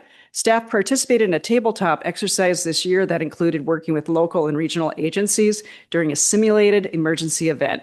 Together, we identified roles, increased collaboration, and located areas that needed more work. Last summer, we co-hosted a series of community workshops that focused on wildfire mitigation and Eastside Fire and Rescue and King County Emergency Management. Look for more outreach events this year. As we all know, a big part of community preparedness begins at home, and it should be reinforced by support from your local government. Please stop by City Hall any day of the week, except the weekends, whether you want to talk about emergency preparedness permits or have questions to staff or myself, utility bill questions, anything like that, or you just want a place to sit and hang out and check into your Wi-Fi or what have you, or we have puzzles out here. So we want to make this a welcoming place for you to hang out no matter what, good weather, bad weather, what have you. It is a public space and meant for that. So I encourage it. Please appreciate it as I do, and come by. In closing, thank you for the opportunity to reflect on this past year while also looking ahead as we continue with positive momentum through 2025. Together, let us continue the good work of fellowship and connection, always with the goal of supporting and enhancing our uniquely beautiful, highly livable North Bend and Snoqualmie Valley. Thank you all so much. Honored.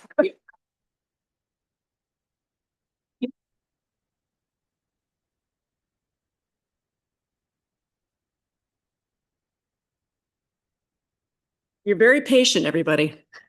Thank you for that. Thank you, Phil.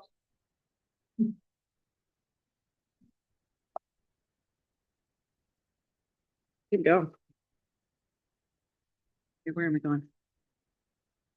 Where's my notes? I'm having a moment of pause here. Oh, here we go. Okay. All right, we're going to move on to introductions at this time. Item number 12, AB 25-3, ordinance amending NBMC Title 14 relating to environmental protection and critical area map series. Ms. Burrell, how are you doing? Good evening. Good. Welcome, and please. So thankful provide. everyone's here for the main item. Well, everybody's competing for that risky. tonight. Yes. I'm Jamie Burrell, Senior Planner with the city. And tonight we are here to hopefully briefly, thanks everybody for your patience, look at our critical area updates in our code and on our maps. So what are critical areas? They are lands that we've talked about tonight. We've mentioned the environment a few times and the beautiful place that we live. So they're natural hazard areas or lands that support unique, fragile, or valuable resource areas. And that could be things like geologically hazardous areas, rivers and stream corridors, wetlands, rivers. And we are required to protect them for wildlife, public health and safety, as well as to promote environmental health.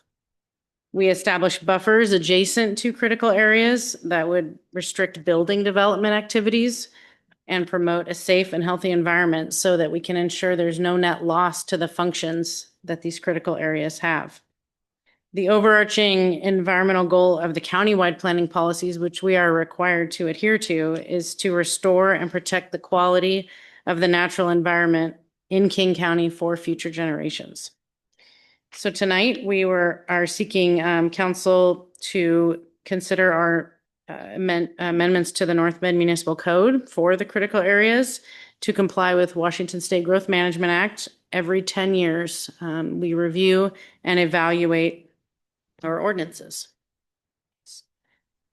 So there have been many steps along the way that are highlighted here, and this began with our 2024 comprehensive plan update.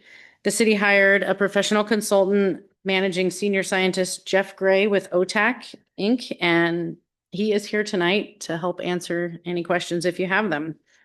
So we evaluated our comprehensive plan, made those updates, and then we looked at the code. And we also have a map series, and we revised that to include the most up-to-date information. We did receive comments from the Tulalip tribe, Snoqualmie tribe, and 2 state agencies, Department of Fish and Wildlife and Department of Natural Resources. And we have provided annotated responses in your packet to those, and we added additional code updates to address some of those concerns.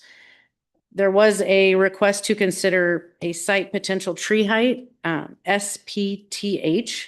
That is a term that came about around 2020, and it is also considered best available science. The assumption there is that a tree at 200 years old is your stream buffer correlation. The city's recommendation there is to maintain our current buffers due to the additional protections that are already built into our code. The responses to comments I already mentioned are in the packet, and the ordinance shows underline and strike through amendments for the code. And then the updates to the maps were performed by our city GIS staff, and that was to update tax parcels, city limits, urban growth boundaries, any new delineated wetlands that we've seen through project reviews. Our wellhead protection areas were revised, and a few other items just to keep those in really good shape. So again, before you tonight is an ordinance for these amendments to the North Bend Municipal Code, Title 14, and the associated critical area map series. And the map series is available online. And the Planning Commission recommended approval March 19th. The CED committee reviewed this on April 15th, and they also recommended approval, but wanted to put it on the main agenda if there's any questions. And just for the public's awareness that we have been doing this work. And they recommended approval as well. Thank you. Thank you. Council, do you have any clarifying questions for Jamie? Oh, go, Chris. Yeah. Yes, thank you. Thanks for walking us through this. I was able to follow some of the changes in the wording. My question is, as it relates to the maps, are there any significant changes that would affect residents either positively or negatively as a result of these updates?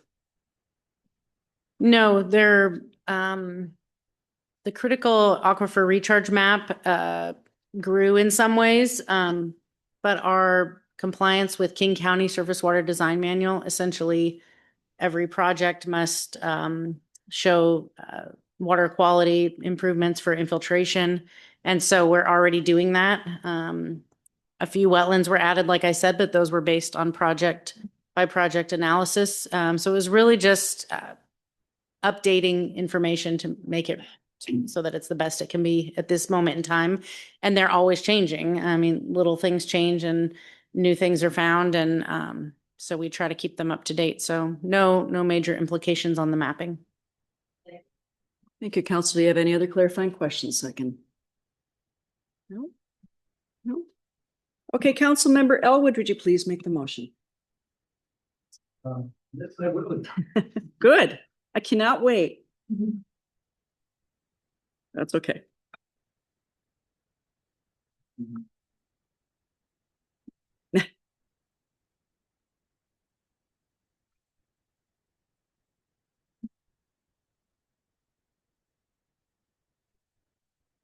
Motion to approve AB 25-043, an ordinance amending certain sections of North Bend Municipal Code Title 14 relating to environmental protection and the city's critical area map series as a first and final reading. Second. Thank you very much. Motion made by Mr. Brendan Elwood and seconded by Mr. Pro Tem right next to me. Mr. Elwood, can you comment to your motion?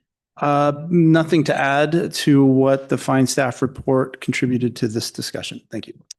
You and Mr. Justin, do you have anything to add? Just briefly, I wanted to call out a couple things. I really appreciate Indigenous voices and the change in the language to acknowledge that Indigenous knowledge is in fact something to be proactively sought out, recognized, and included in our visioning and planning and moving forward. As you know, the decisions we make here impact people's lives and the environment, and in the spirit of living in a community with our neighbors, that's a wonderful and very much belated change and inclusion. So thank you. I also want to speak to the maps, near and dear to my heart, and please let the staff know they're spectacular. The figure ground relationship, their readability compared to past products that have come out, and I might have missed the change, but it's significant, and I just want to acknowledge it and thank you. Thank you, Mr. Johnson. Any other council member wish to make a comment? Yeah, I would just like to echo Councilmember Jocelyn's comment regarding the input from Indigenous tribes. It's and thank staff, because that has been part of both retreats that I've participated in that we've talked about, whether it's planning, comp plan, development projects. We won't always agree necessarily, but we want their voices heard at the table, and I think it's pretty critical. So I appreciate staff doing that, reaching out and including. Thank you, Earl. Anybody else from council wish to comment? Susan? Okay, well, I'm embarrassed to say this, but I haven't had an opportunity to read anything about this. Been focused on other things like police study. So I'm not going to vote yes for this only because of me not having the opportunity to read this. I literally have no idea what's in all of this. And so I apologize for that, but I don't think it's going to affect the vote, but I'm just being honest. Okay, anybody else I might have missed? No? Okay, the motion before us is to approve AB 25-043, an ordinance amending certain sections of North Bend Municipal Code Title 14 relating to environmental protection and the city's critical area map series as a first and final reading. All in favor? Aye. Aye. Any opposed?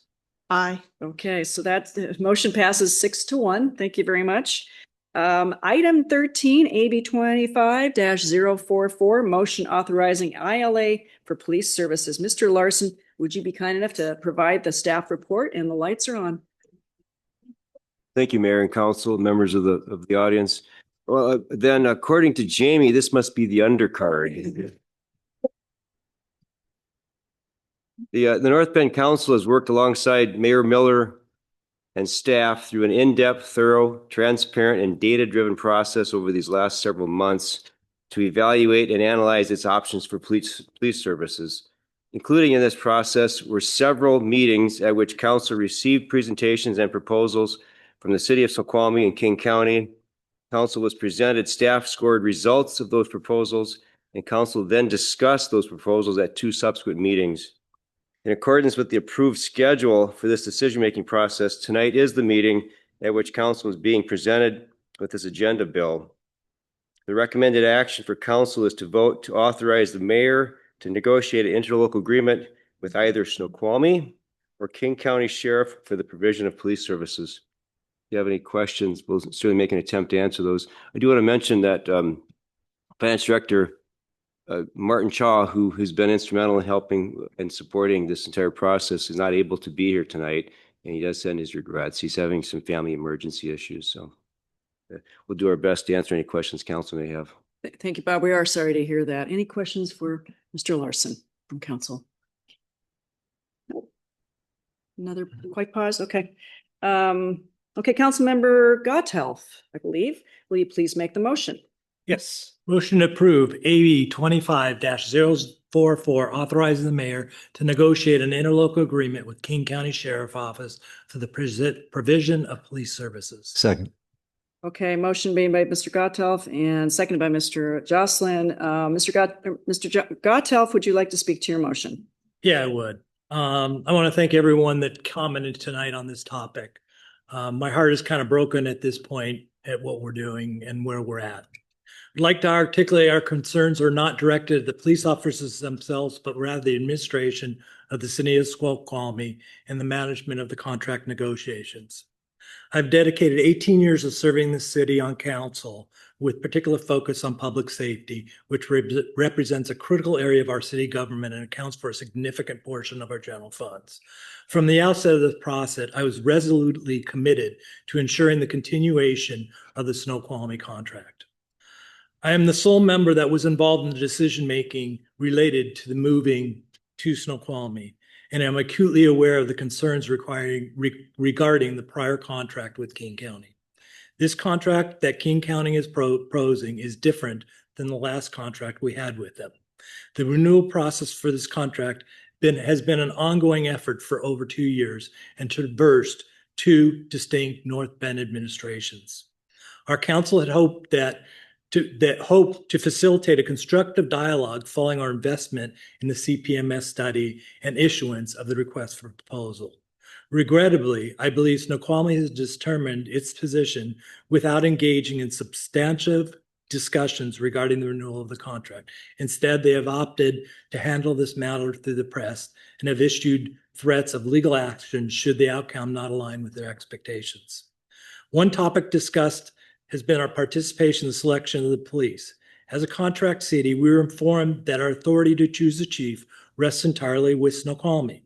While I've been invited us to various meetings regarding the chief selections, these meetings have proved to be largely superficial and offering minimal opportunity for us to contribute in a meaningful way.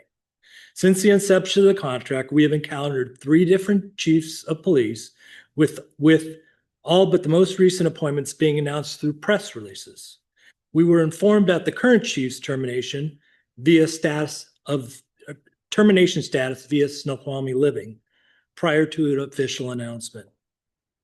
We're also looking at different departments in relation to tenure of the we are looking at a different department in the tenure of relations to the tenure of the officers on staff. Senior officers have left the department over the last year or so. Furthermore, the Snoqualmie Department has been operating with insufficient staffing for the considerable portion of our contract. There's been a lack of knowledge regarding the fact that we have not received the number of officers we contracted for. During the peak of this issue, assurances were made to either reduce our costs or provide us with credits. However, through the accounting of this matter, yet has been addressed. Additionally, misrepresentations costs associated with the contract of Eastside Fire has resulted in them claiming that a 15% administrative fee is one that is similar to other contracts, which is not true.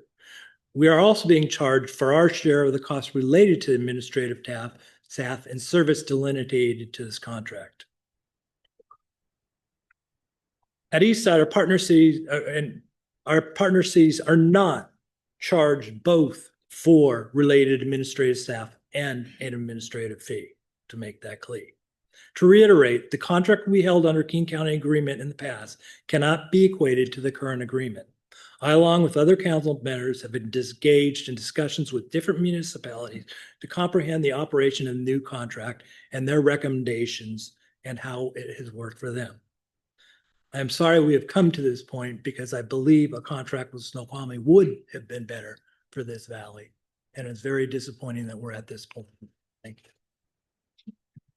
Mr. Gottoff, Mr. Jocelyn. Yeah, and I also want to acknowledge everyone's presence here this morning. It's been spoken by folks who stepped forward that this has not been easy for any of us. I am pleased with the due diligence that this council has invested in this incredibly important matter before us tonight. I want to again acknowledge the members of the Snoqualmie administration who are present, all the Snoqualmie council who have come forward, the Snoqualmie North Bend police officers who are here, and King County Sheriff's members who are here. It's an impressive array of attendees, and it's not lost on me. If I believe for a minute that becoming a contract city with the King County Sheriff's Office would make our community less safe, I would not support it. Just straight up. We have testimonials from the mayor of Woodinville that I don't know that's been publicly shared. I believe it's available on our website, which our information office worked very hard and diligently to keep current. And I would recommend any of you, after tonight, as you will continue to have questions and as we continue to be in relationship for at least a year and a half, should we end up going with the sheriff's office, that's a great resource to draw on. We also have testimonial contacts through electeds in Sammamish and Covington who all speak very highly and in strong support of engagement with the King County Sheriff's Office as a contract city. And I'll speak more about that in a minute. Looking at the response from King County to question 1, and in part of this process, there were requests for proposals. We then followed up with questions and got responses from both proposers.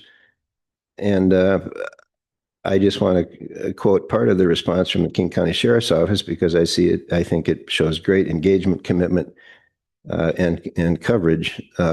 Quote, every patrol shift, regardless of the city or jurisdiction, uniquely contributes to enhancing public safety.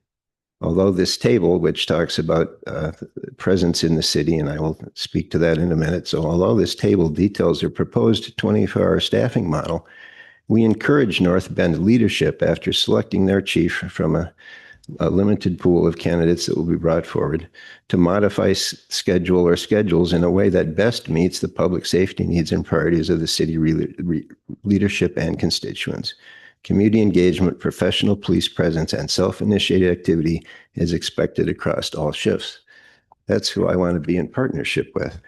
Looking at their proposed schedule and this notion of coverage or being less safe, and these can be moved around. They're 8-hour shifts, but as proposed as a preliminary, there are 2 officers present from 6 a.m. to 9 a.m., 3 officers present from 10 till 1 p.m., 4 officers on our streets present from 2 to 3 p.m., 2 officers present from 4 to 11 p.m. at night, and 1 officer from midnight until 5 a.m. I think 4 police officers on our streets at any one time, I'm going to be really careful how I'm driving. Straight up. So that'll be from Trucktown to Meadowbrook Farm. There will be patrol on the street in this town. So that, again, this notion that we would be less safe, I want to push back on. I've read their response, which I see to be embracing. I appreciated Jonathan Pearlstein's perspective, speaking to the professionalism, training, readiness, and accredited nature of the King County Sheriff's Office. Those are important things. And you add in that not only they're an accredited department, they come with take-home vehicles and body-worn cameras. And that's a significant qualitative difference in the proposals that are very meaningful to me. So I will be voting in the affirmative tonight to contract with the King County Sheriff's Office going forward. Thank you. Thank you, Mr. Jocelyn. Anybody else from council have anything they like? Hi, Susan. Madam Mayor, before I share my position, I want to acknowledge a concerning request made by the city of Snoqualmie. Last week, I was told that Snoqualmie had asked that North Bend council members not share comments explaining how we reached our decision for police services, essentially asking us to vote without comment. I believe this request oversteps their role and runs counter to the responsibilities we hold as elected officials. As North Bend council members, we have a duty to our community to be transparent about our reasoning and to advocate for what we believe is in the best interest of our city. Open discussion is a cornerstone of good governance, and I will not forgo my obligation to speak on behalf of the residents. With that said, I will speak to how I reached my decision on police services. Before we vote today, I first want to take a moment to acknowledge the complexity and significance of this decision. Both the City of Snoqualmie Police Department and the King County Sheriff's Office provide professional and dedicated law enforcement services, and I thank you both for your service. I appreciate it very much. This is not a question of one agency being better than the other. Each policing service has its pros and cons. This is a matter of selecting the partner whose financial model best supports North Bend's long-term sustainability and fiduciary responsibilities to our residents. As a council, we have consistently expressed our deep appreciation of the SNOPO officers who serve and protect our community. This decision is not a reflection on those individuals. It is a business decision rooted in data, long-term fiscal planning, and professional recommendations. We hired experts to guide us in evaluating patrol models appropriate for our location, for our community expectations, and public safety needs.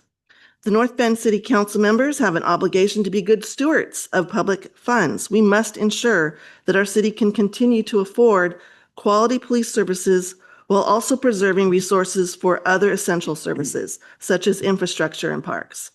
Please note, unless the city can significantly increase its revenue, we are facing the need to cut costs in the coming years. Regardless of which policing option we choose, this is definitely something that we're all going to be facing. Let me briefly outline the financial comparison for the first 18 months, which starts on June 1st, 2025. If North Bend remains with the City of Snoqualmie, there are 3 tiers of payment. First, the 2025 agreement starts with an annual fee of about $3.9 million, approximately $331,000 per month. But we also need to add for the 2025 ILA add-on fee for 5 months, which is about $95,000 per month. Third, starting January 2026, the fee increases to about $338,000 per month. This 18-month cost is about $6.5 million. I want to reiterate that. This 18-month cost is about $6.5 million. If North Bend contracts with King County Sheriff Office, the proposal begins with the 18-month holdover period cost of about $2.6 million. That's about $220,000 per month. The 18th month cost is about $3.9 million. In short, the King County option is approximately $2.5 million less over the first 18 months. That cost difference continues in subsequent years. By 2029, King County remains significantly more affordable option. In addition, North Bend has paid into the equipment replacement and repair fund and will receive those funds back to put in towards our policing services. This brings me to an important financial consideration: the time value of money. This principle tells us that $1 today is worth more than $1 in the future because it can be invested or preserved to generate value over time. By selecting the King County option, North Bend defers $2.5 million in immediate spending. That gives us a unique opportunity to strengthen our financial position during that transition period. This gives us time. These preserved funds can be directed towards policing costs or used to support essential services while we explore ways to grow our city revenue. This savings window is a powerful tool for the long-term stability. Again, I want to reiterate that this is a thoughtful, value-based decision. It is about ensuring the best long-term outcome for North Bend. Thank you very Sorry, much. nope, not done. Oh, my apologies. Based on this information, my vote today will be in support of selecting the King County Sheriff's Office as North Bend's policing partner. I would like to add, should the council move forward with this decision, I believe the next important step will be for city staff and our city attorney to review our municipal code to ensure alignment with King County's enforcement model. This includes evaluating whether additional ordinances or updates are needed, particularly in areas such as compassionate approaches to homelessness, preserving the safety and character of our downtown and tourism areas. Engaging with other cities that contract with King County will also provide valuable insight as we consider how best to tailor our ordinances to meet North Bend's unique needs. Thank you, Mayor. Again, my apologies for rushing that along. I didn't catch that. Okay, anybody else from council? Chris? Thank you, Mayor. So tonight is accumulation of a lengthy and rigorous process, which started shortly after my term started in 2024. I would like to thank the mayor and the City of North Bend staff for their diligence, leadership, and communication from the beginning. I would also like to express my gratitude for the input that we have received from so many citizens and business owners throughout this process. And finally, I would like to thank King County and the City of Snoqualmie for their participation in this process and their interest in providing police and public safety services to North Bend. Although opinions may vary on this best approach, it has been very clear that the safety of our community is a top priority for us all. This is perhaps the most important public safety and financial issue facing our city, and I take my role in clearly establishing our requirements, evaluating the proposals, and making this decision very seriously. After careful review of all the information we've received, including community input and numerous meetings and discussions with our staff and my colleagues, I will be voting to award the ILA for police services to King County. There were several factors that led to my decision. First, while this contract is for police services, the contract itself is with the City of Snoqualmie and limits our direct involvement with and access to the police department itself. The City of North Bend has no input on decisions that directly affect our costs, such as salary changes, facility upgrades, or training expenses. The proposal from the City of Snoqualmie does not provide certainty of what the true costs of this contract might be. Second, it has been very difficult to get financial data required in the current contract from the City of Snoqualmie administration, despite repeated requests and attempts. Their proposal provides a proposed joint committee, but no assurances that our concerns will be heard. Conversely, the proposal from King County offers several advantages to the City of North Bend, including our involvement in the selection of the police chief, who will lead the department serving North Bend, and directs access to the department and input into services, expenses, and priorities. Vehicles and badges will reflect a department dedicated to the city of North Bend, and from a practical standpoint, will operate as a City of North Bend Police Department. Based on the thoroughness and detail of their proposal, I feel much more confident that we can see and have control of the cost of their service. King County provides police services to many communities, and all that I and my colleagues reached out to were extremely pleased with their services and support and offered their enthusiastic endorsement. This was not an easy decision to make, but I feel strongly that going with King County will provide the city with exceptional service, build strong working relationships throughout our community, and is in the best interest of everyone in the city of North Bend. I would like to once again thank the Snoqualmie Police Department for their service. As chair of the North Bend Public Health and Safety Committee, I have appreciated the communication from the police department leadership on incidents and investigations within the city of North Bend. And we've heard from many community members that have enjoyed and appreciated the support that they have received. I do look forward to continuing to work with the city of Snoqualmie on the many other issues of mutual interest and strengthening our working relationship. So thank you. Thank you very much. Anybody else? Hi, Heather. Yeah. So this was a really hard decision, but the citizens of North Bend are this council's #1 priority.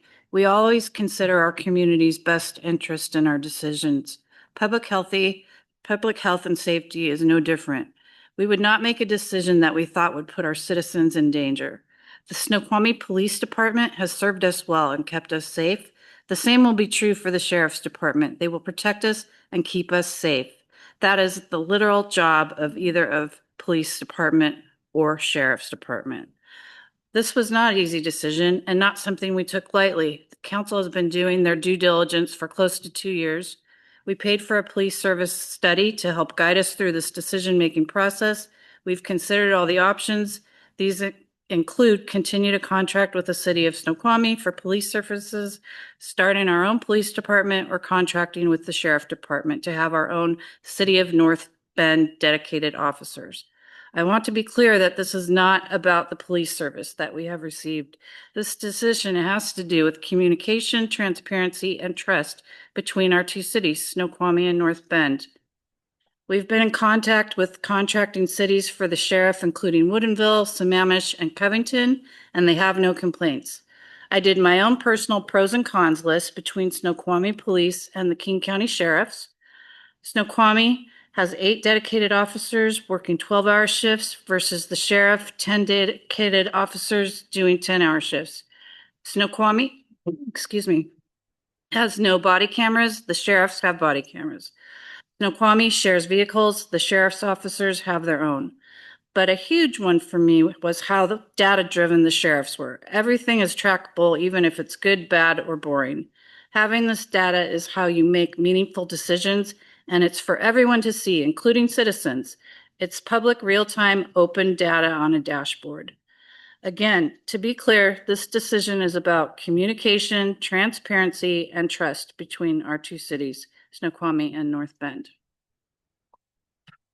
Thank you, Heather. Anybody else? Errol.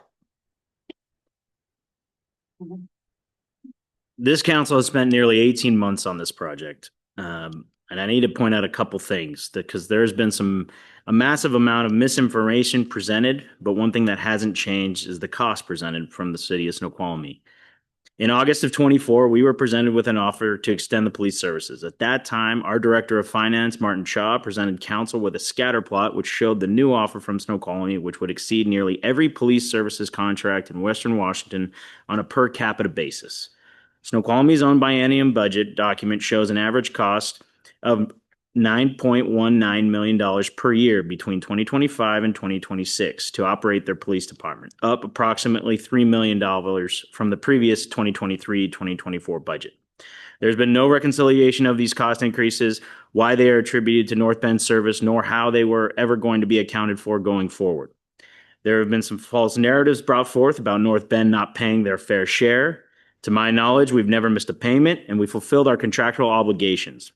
Both city budgets are audited by the state auditor, and if there was any legitimate case of North Bend not paying their fair share, it would have surely been flagged during either audit. This is one of the largest contracts for both cities. The auditor assesses risks for cities based on revenues and expenditures and would have easily flagged this should it have been a concern, and they did not. We went deep and wide in our due diligence from cost, operations, employment, and leadership. Our staff worked tirelessly to review and analyze all of the financial exposure of both responses to our RFP. They've used both best practices and guidance from our CPSM study to help detail appropriate costs, level of service, and forecasting expectations. King County has presented an incredibly intriguing opportunity to expand our public safety to include more regional offerings and resources. They have provided an opportunity to have increased transparency, collaborative local control, forward-looking budgets and forecasting, as well as an abundance of supplemental services from body cameras to data reporting and special aid resources. Our town is evolving. We're growing and we're looking ahead. Our needs are changing, as are our expectations. The county model aligns with that evolution. We've met with leaders from other communities who contract directly with King County. We've also received unsolicited letters of recommendation from other cities who have contracts with King County. A local mayor in one of the letters wrote, "The economies of scale that partnering with King County has been significant compared to other options. This partnership has been amazing for a small city like ours. We enjoy local decision-making with our staffing and service levels. When discussions happen regarding staffing, as they are happening right now, we have no concerns as our contract specifies our staffing and service levels to fit our actual community needs." I mentioned this during the presentations of the RFP, but trust matters. Nearly every piece of information that we've received about the police services contract has been provided via public records request. It was not freely provided. That strikes at the core of trust for both sides. In the private sector, no one would sign a contract if they didn't have some level of foundational trust with the other party. Maybe these two cities did at one point, but over the last 18 months, it's been clear it does not exist today. Our future in North Bend is incredibly bright, and this council is proud of that. I want us to focus on the next chapter of North Bend and look through the windshield and not the rearview mirror. I will support the motion to move to King County, and I appreciate all the work by both staff and my fellow council. Okay, Brendan. Thank you, Your Honor. First of all, thank you to everybody here tonight. Thank you to all the testimony, both live testimony via email, testimony, people running into me at QFC, all sorts of shapes of opinions that have come my way. I appreciate all of it. It's important for us to collect and listen to our constituency. And I appreciate the staff's commitment to making sure that we have the best available information to make a proper decision on such an important issue. I appreciate the City Council of Snoqualmie being here in full form and vigor tonight. I appreciate the mayor speaking earlier tonight as well. And I definitely appreciate both agencies, both law enforcement agencies being here representing what they stand for and their commitment to serving North Bend. As a representative of North Bend City Council, I also want to share my reasoning behind why I support the decision to transfer or transition our police services contract from the City of Snoqualmie to King County Sheriff's Department. I've been quite vocal of my questions, concerns, frustrations, as have others along the way during all three of my terms on council, and most recently with the due process that we've been going through now. And that includes much of the detail expressed here tonight by my colleagues.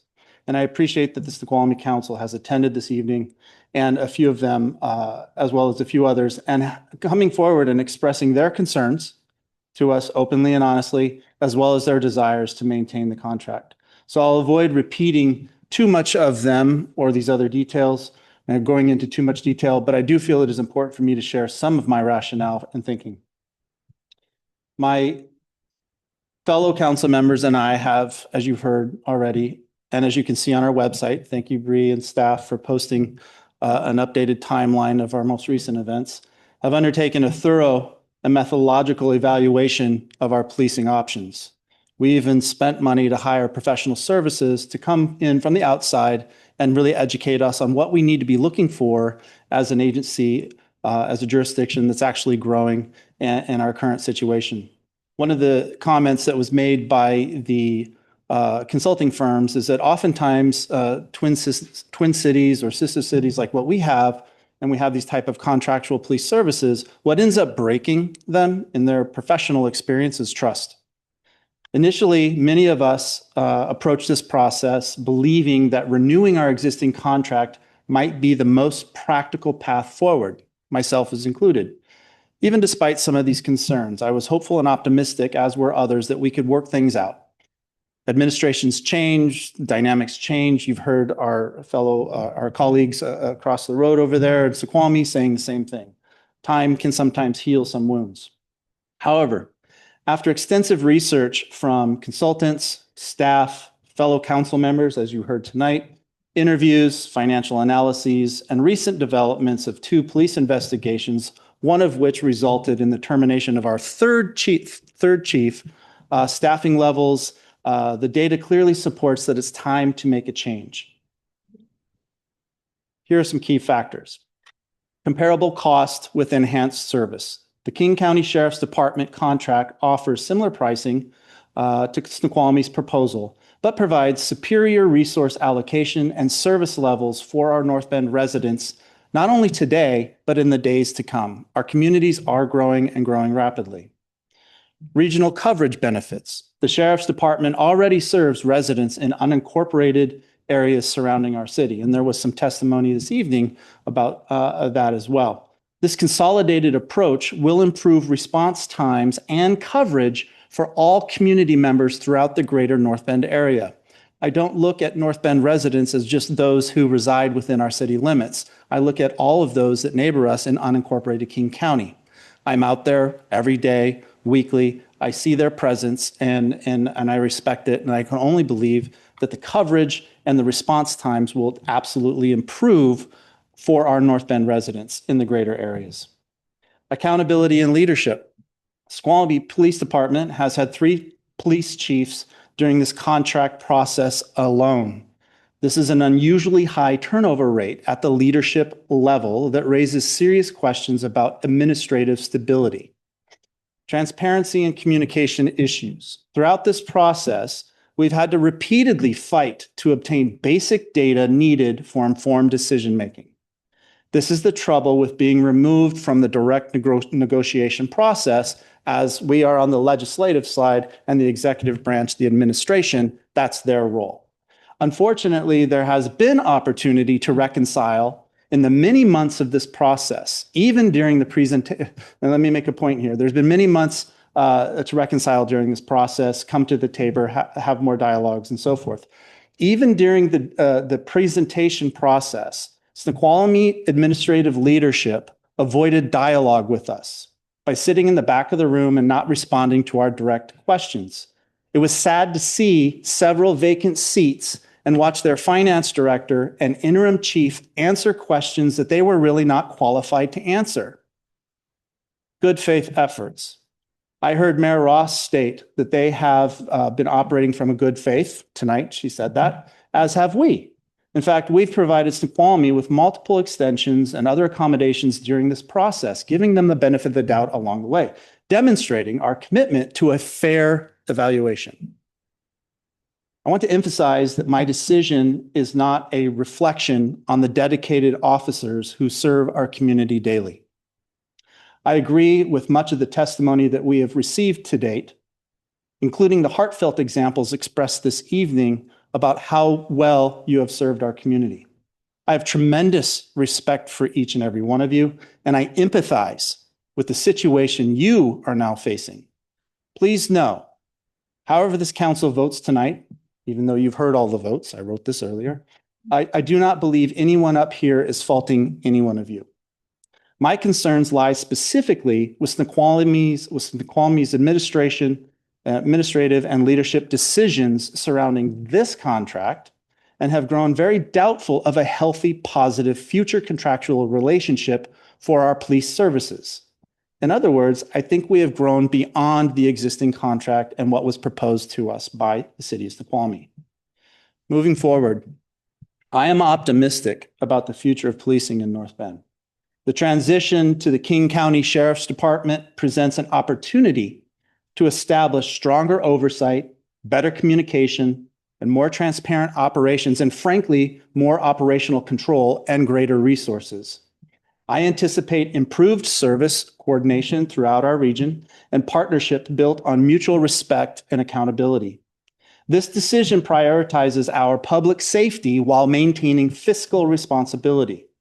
The transition will be managed carefully to ensure continuity of service. I believe this change positions North Bend to be far more effective, transparent, and reliable, and offer reliable police services for the years to come.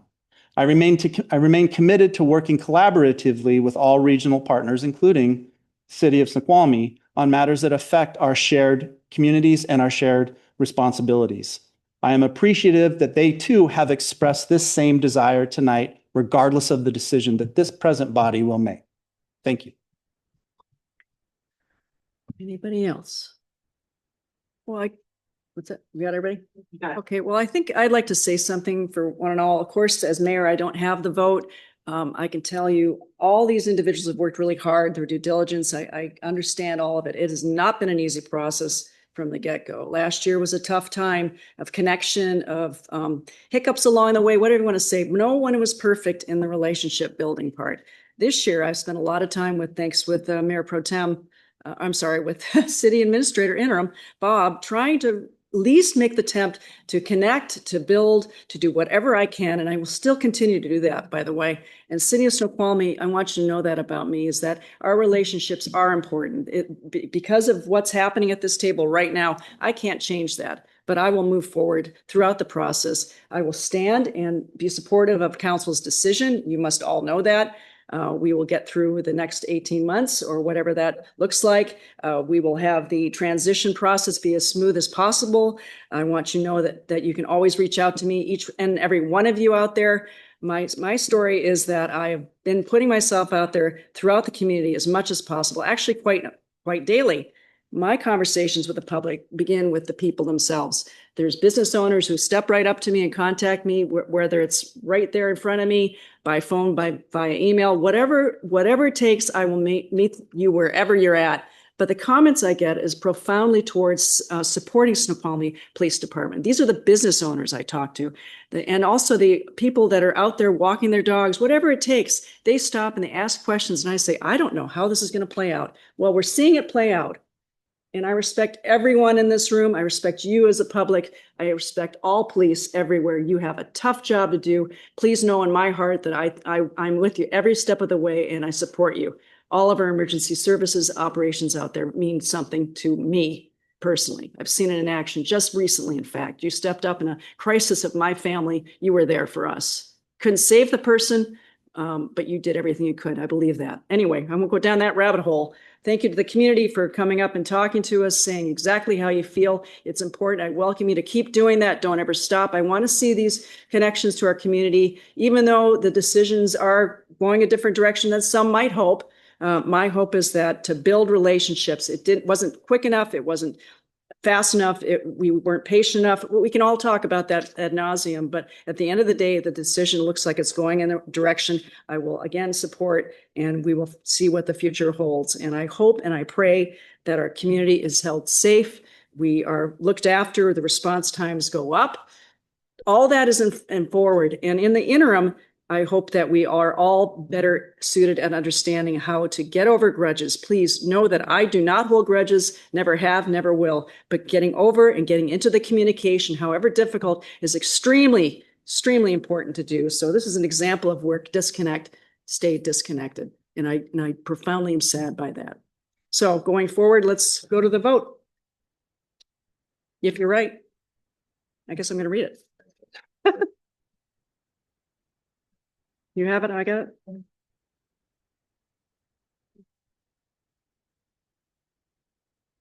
Oh, here it is. Motion. Thank you very much. Motion to approve AB 25-044, authorizing the mayor to negotiate an interlocal agreement with the city of Snoqualmie for the provision. Point of order. Bottom one.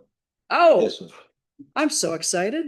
Okay, motion to approve AB 25, authorizing the mayor to negotiate an interlocal agreement with King County Sheriff's Office for the provision of police services. I apologize for that. All in favor? Aye. Aye. Any opposed? The motion passes unanimously, one and all. Thank you. We'll now move on to mayor, council, and administrator concerns and initiatives. Let's start with Brendan, please. Thank you, Your Honor. This has been a arduous process, but one that we had to undertake. I'm appreciative of all the effort that has gone into making sure that we are informed, as I said earlier. I'm also appreciative of this council. I think each and every one of you, whatever position you started at on this particular journey, put forth a considerable amount of effort to make an informed personal decision, because this really is. But it's one that affects our community, and I applaud every one of you for committing to that investment, making the decision that you made, and being brave to actually talk about it and explain it. So thank you all. I appreciate everyone. Thank you, Brendan. Susan. Yes, I concur with Brendan. This was an incredibly difficult decision to come to. Everybody on this council worked very hard to research, and we all came up with individual decisions. We all did our own individual research, and I think we made the right decision, though a lot of us, we really did want to stick with Snoqualmie. It just seemed like the time was the time to change. So I just want to appreciate everybody for all the work they put into this. And I still want us to have a good relationship with Snoqualmie. They are our sister, and I hope we can continue forward. Thank you, Susan. Heather. Okay. Errol. I thought he might be online, but I don't know if he is. But I think for me personally, having Martin Chaw's expertise available for the last 18 months has been invaluable. I think he's probably one of the subject matter experts in his field in the region, and I think it's incredibly fortunate that we have him at the helm. His analysis, his thoughtfulness, his careful hand through all the sort of turns and ups and downs of how to analyze this and how to look at it. He was always open to phone calls for me, and I'm sure with everyone else about this process. And so hopefully he'll hear this, that I very much appreciate all his efforts. Probably not a typical project that individual would work on like him, but he took it bull by the horns and did a heck of a job. And I think we're all thankful to have that guidance to help make our decision. Excellent. Mayor Pro Tem. Yeah, I'll keep this going. I guess I want to acknowledge staff for their incredible dedication, working weekends, responding. Bree, all your effort to update the pages and voluminous,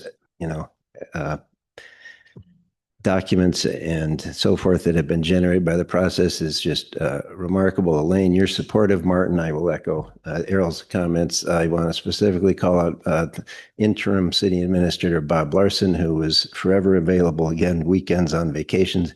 Bob, I do not know that this is the bookend you had hoped for when you first negotiated the police services contract working in Snoqualmie. But that's not here nor there. This is what it is at this point in time. But your service is, we wouldn't have managed it without you. So thank you, Kendra. Similarly, I've used an analogy that the stream seems somewhat calm, and suddenly we've been in a whole bunch of whitewater for some time now. And we are coming through it, at least in this particular matter. A couple of notes. I want to thank the North Bend Downtown Foundation for the annual report. They're incredible. It's valuable to our town and the businesses and all that they do. I also want to call out for those of you living here, as we all do, what's coming up May 15th through the 21st. They're going to shut down the underpass on the exit 25. And exit 27 in particular. Traffic that wants to go to Snoqualmie is going to have to come off at exit 27, do a U-turn and get back on the freeway going west. And I have every expectation that that lane of traffic is going to be backed up uncharacteristically on the freeway for a very long distance. And it's a serious public safety concern. And similarly, exit 22 with the other direction, I can't in my brain quite figure out how this is all going to work, other than there's going to be a lot of stopped cars on the freeway that we're not used to having there. And so please pay attention and schedule your trips accordingly. Check the traffic before you go. It could be quite brutal. So I just wanted to make that note. Thank you. Thank you, Mark. Chris. Yes, thank you. I just wanted to reiterate one more time to the public for your comments. Very much appreciated. I think we heard from so many people that I know this isn't necessarily, comfortable for them to get up and speak, but very much appreciated. And we did hear you. So thank you. Thank you. Alan. Yeah, I'd like to reiterate what my fellow council members said. Thank you to staff. Thank you to Martin, who did a great job. Bob, I know this was not the bookend you wanted to see, and this is not the bookend I would have appreciated. Unfortunately, after a lot of work and a lot of trying to get information and moving forward, we had to come to a decision. And hopefully we're moving forward. This council is going to have a lot of work at this point to move forward and figure out how we can financially move forward in a proper manner to be able to ensure services moving forward. But I appreciate the work of this council. You've worked very hard, and not one of you has not spent a lot of time trying to make this decision, and it hasn't been an easy one. So thank you for that. Thank you, Alan. Bob. Thanks, Mayor. I want to note the city of Snoqualmie staff. I spent 15 years there, and folks like Drew Boutet, who I got to know. Obviously, I hired him way back when. I think he was an intern. He started out as, Yeah. but he's done remarkably well, obviously, in his career. I also want to note meeting Mike Chambliss was a pleasure, and also working with Mayor Ross. They really worked well with us the last 6 months. I know that there was some other complications prior to that. I do want to note the effort they made, obviously, as well as the council. And it was a pleasure serving North Bend in that capacity here. So thank you. Thank you, Bob. Gotta put these on. Okay, I'm going to add thank you again. This was a very tough night. I'll just say that. It's hard to not get emotional about such big situations in front of us like this, but staying objective is mostly the key, and I try to stay that and with the situation. But to tell you the truth, relationship building sometimes just takes time, and then efforts are being made. We're working hard right now to try to shift gears. I'll reiterate how important that will be going forward. I won't ever give up. Bob, again, I appreciate your efforts. Council, I appreciate all of your efforts here. This has again been just a vital and crucial, the number one thing of the year, right? To the very top. So it was not made easily. It was made over time with much conversation. So I appreciate that in each and every one of you, how you take this bull by the horn, so to speak. Okay, I'm going to get into Sip, Suds, and Sigh on a lighter note. It's always popular, and this event is happening this weekend on Saturday, the 10th from 6 to 9. Please grab your friends, or even if you don't really know anyone, get to know a friend. I don't know. For self-guided tour, in the evening where you're tasting, exploring the charm of downtown North Bend. For more information, check out the community calendar on the city website. The yard waste recycling program will be held Saturday, May 17th from 8 a.m. to noon at Public Works. Those attending are asked to use the Public Works entrance off of North Bend Way. The program is open on select Saturdays through October and is available to all who reside in the 98045 zip code area. One more thing I want to add is I want to say congratulations, King County Sheriffs. We're going to really enjoy working with you, I'm sure, in the time when we start. And to Snowpo, I think they all left the building. I know there's JT in the back and interim chief. I think it's a joy to work with you all. I think this next year, we're going to maintain that solid relationship and create that relationship building format that I'm so eager to continue. And I will show up at your graduations, so don't worry about that. That's a part of the job that I love, is the outreach. And even though the situation went a little bit differently than some people thought, again, I stand in support of what is occurring tonight going forward. And I think that's important and vital for the community to know that I will just do that and not gripe about anything. That's not my plan. So let's go forward and have a great executive session.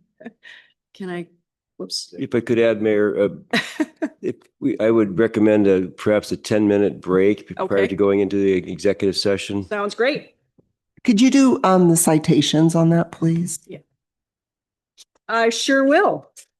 No, you got it. Okay, executive session. We will now recess the meeting for an executive session to discuss potential litigation pursuant to RCW 42301101I. And if you hold on for just a moment as I get through it, to review performance of a public employee. Here I go. And I've lost the crowd, but I'm going to continue on.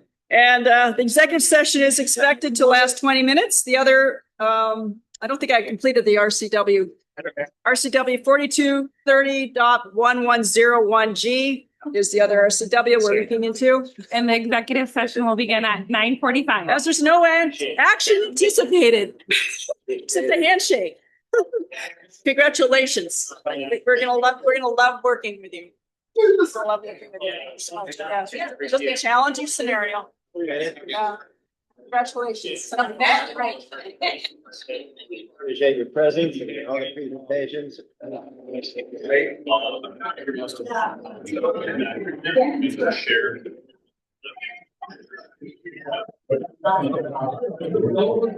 presentations. Yes, I get to tell you. Yeah. And they should create it.